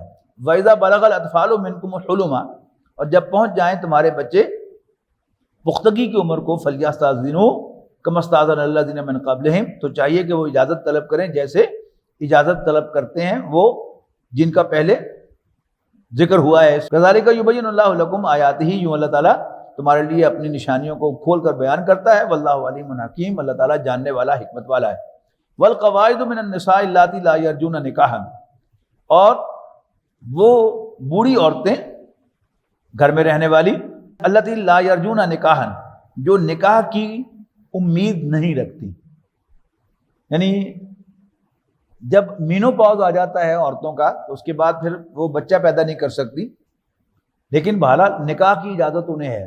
لیکن وہ عورتیں کہ جو عمر کے اس حصے کو پہنچ چکے ہوں جب انہیں نہ نکاح کی خواہش ہو اور نہ ضرورت ہو، ان کا ذکر ہو رہا ہے۔ فلیس علیہن جناح، ان پر کوئی گناہ نہیں، ان یضعن ثیابہن، کہ وہ اپنا اوپر کا جو کپڑا ہے وہ اتار لیں، غیر متبرجات بزینہ، شرط کیا ہے؟ بشرطے کہ وہ اپنی زینت کو ظاہر نہ کر رہی ہو۔ نہیں اگر بوڑھی عورت بھی نہ صرف یہ کہ اپنے جسم کو نمایاں کرتی پھر رہی ہو، بلکہ اوپر سے میک اپ بھی کر رہی ہو تو اس کا مطلب ہے کہ ابھی اس میں نکاح کی خواہش ہے، اسے اجازت نہیں ہے۔ تو غیر متبرجات من زینہ وَإِن يَسْتَعْفِفْنَ خَيْرٌ لَهُنَّ، لیکن اگر بوڑھی عورتیں بھی اس رعایت سے فائدہ نہ اٹھائیں تو ان کے لیے بہتر ہے۔ واللہ سمیع علیم، اللہ تعالیٰ سننے والا جاننے والا ہے۔ لیس علی الاعمى حرج، نہ کسی اندھے پر کوئی گناہ ہے، ولا علی الاعرج، نہ لنگڑے پر، حرج ولا علی المریض حرج، اور نہ ہی کسی مریض پر کوئی گناہ ہے، ولا علی انفسکم، اور نہ تمہارے اوپر اس بات میں۔ مراد کیا ہے کہ کوئی اندھا معذور آدمی ہے، مجبور آدمی ہے، آپ اس کو کھانا کھلاتے ہیں، ٹھیک ہے؟ ہوتا ہے کوئی بعض لوگ جو ہیں وہ بڑی خدا ترسی ہوتی ہے ان کے، وہ کوشش کرتے ہیں کہ کسی معذور کو، تنگ دست کو کھانا کھلایا جائے۔ تو اندھا ہو، لنگڑا ہو، یا اس کو کوئی اور بیماری ہو، اگر آپ اس کو کھانا کھلائیں تو کوئی حرج نہیں۔ اچھا آگے کیا فرمایا؟ ولا علی انفسکم، نہ تم پر کوئی گناہ ہے، ان تاکلوا من بیوتکم، کہ تم انہیں اپنے گھر سے کھانا کھلاؤ، او بیوت آبائکم، یا اپنے باپوں کے گھر سے کھانا کھلاؤ، او بیوت امہاتکم، یا اپنی ماؤں کے گھر سے، او بیوت اخوانکم، یا اپنے بھائیوں سے، او بیوت اخواتکم، یا اپنی بہنوں کے گھر سے، او بیوت اعمامکم، یا اپنے چچاؤں تایوں کے گھر سے، او بیوت اماتکم، یا پھوپھیوں کے گھر سے، او بیوت اخوالکم، اپنے ماموں کے گھر سے، او بیوت خالاتکم، یا اپنی خالاؤں کے گھر سے، او ما ملکتم مفاتحہ، یا ان گھروں سے جن کی چابیاں تمہارے قبضے میں ہوں، او صدیقکم، یا اپنے دوستوں کے گھروں سے۔ لیس علیکم جناح ان تاکلوا جمیعا او اشتاتا، اب کسی غریب کو کھانا کھلایا ہے تو تم اس کے ساتھ بیٹھ کر سب اجتماعی طور پر بھی کھانا کھا سکتے ہو، اور کسی غریب آدمی کو علیحدہ کھانا دے دیا جائے تو اس کی بھی گنجائش موجود ہے۔ فَإِذَا دَخَلْتُمْ بُيُوتًا، اور وہ پہلی بات جو آئی تھی، اور جب بھی تم گھروں میں داخل ہو، فَسَلِّمُوا عَلَىٰ أَنفُسِكُمْ، تو اپنے لوگوں کو سلام کیا کرو، تحیۃ من عند اللہ، یہ تمہاری طرف سے دعائے خیر ہوگی، اللہ کی طرف سے دی ہوئی، مبارکتاً، برکت والی، طیبتاً، اور بہت پاکیزہ، کذالک یبین اللہ لکم الآیات، یوں اللہ تعالیٰ نشانیوں کو تمہارے لیے واضح فرماتا ہے، لعلکم تعقلون، تاکہ تمہیں سمجھ آ جائے۔ اب اجتماعیت کے اعتبار سے ایک بہت اہم انسٹرکشن آ رہی ہے،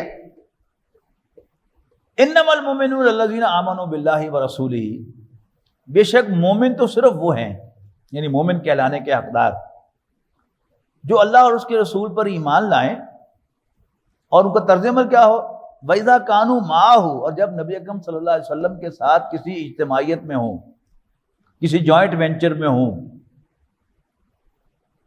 لم يذهبوا، کبھی نہ جائیں وہاں سے، حتیٰ یستأذنوہ، یہاں تک کہ وہ نبی اکرم صلی اللہ علیہ وسلم سے اجازت لیں۔ ان الذین یستأذنونک، بے شک وہ لوگ جو آپ سے اجازت طلب کرتے ہیں، اولئک الذین یؤمنون باللہ ورسولہ، وہی بات اب دوسری طرف سے ایمفیسائز کی جا رہی ہے، یہی اللہ اور اس کے رسول پر ایمان رکھتے ہیں۔ فَإِذَا اسْتَأْذَنُوكَ لِبَعْضِ شَأْنِهِمْ، جب وہ اپنے کسی کام میں اے نبی آپ سے اجازت مانگے، فَأْذَن لِمَنْ شِئْتَ مِنْهُمْ، تو آپ ان میں سے جس کو چاہے اجازت دے دیں۔ اور پھر مزے کی بات فرمائی، وَاسْتَغْفِرْ لَهُمُ اللَّهُ، پھر اس کے لیے اللہ سے معافی مانگے۔ ان اللہ غفور رحیم، بے شک اللہ تعالیٰ بخشنے والا مہربان ہے۔ کیا ایک بات تو یہ سمجھ لینی چاہیے کہ احادیث میں کوئی مومن نبی اکرم صلی اللہ علیہ وسلم کا نام نہیں پکارتا، اور نبی اکرم صلی اللہ علیہ وسلم کا ذکر کسی اور رشتے یا کسی اور ریفرنس سے نہیں کرتا، اللہ کا رسول کہہ کر بلاتا ہے یا اللہ کا نبی کہہ کر بلاتا ہے۔ اب غور کیجئے، حضرت عباس رضی اللہ تعالیٰ عنہ، حضرت حمزہ رضی اللہ تعالیٰ عنہ، چچا ہے نا حضور صلی اللہ علیہ وسلم کی، لیکن وہ کبھی یا محمد کہہ کر نہیں بلالتے ایمان لانے کے بعد۔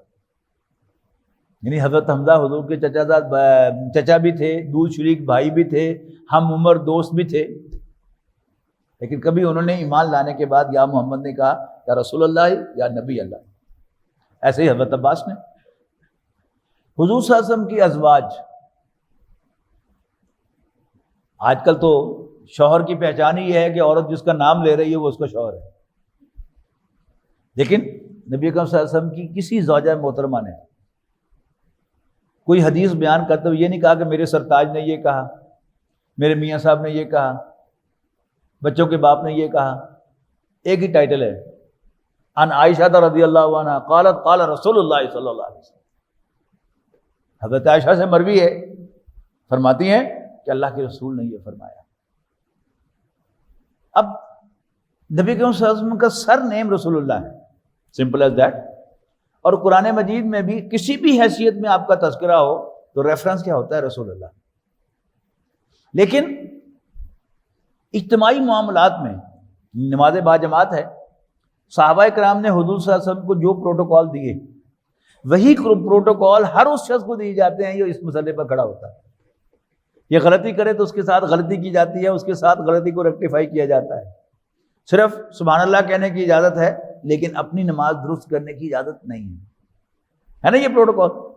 لیکن چونکہ نماز کا نظام قائم رہا لہذا وہ پروٹوکول یہاں پر آ گئے، لیکن ہماری اجتماعیت پارا پارا ہو گئی لہذا اب یہ سبق ہمیں یاد نہیں رہا، جبکہ جو اسلام دینی اجتماعیت ہے اس کی تقاضے یہی ہے۔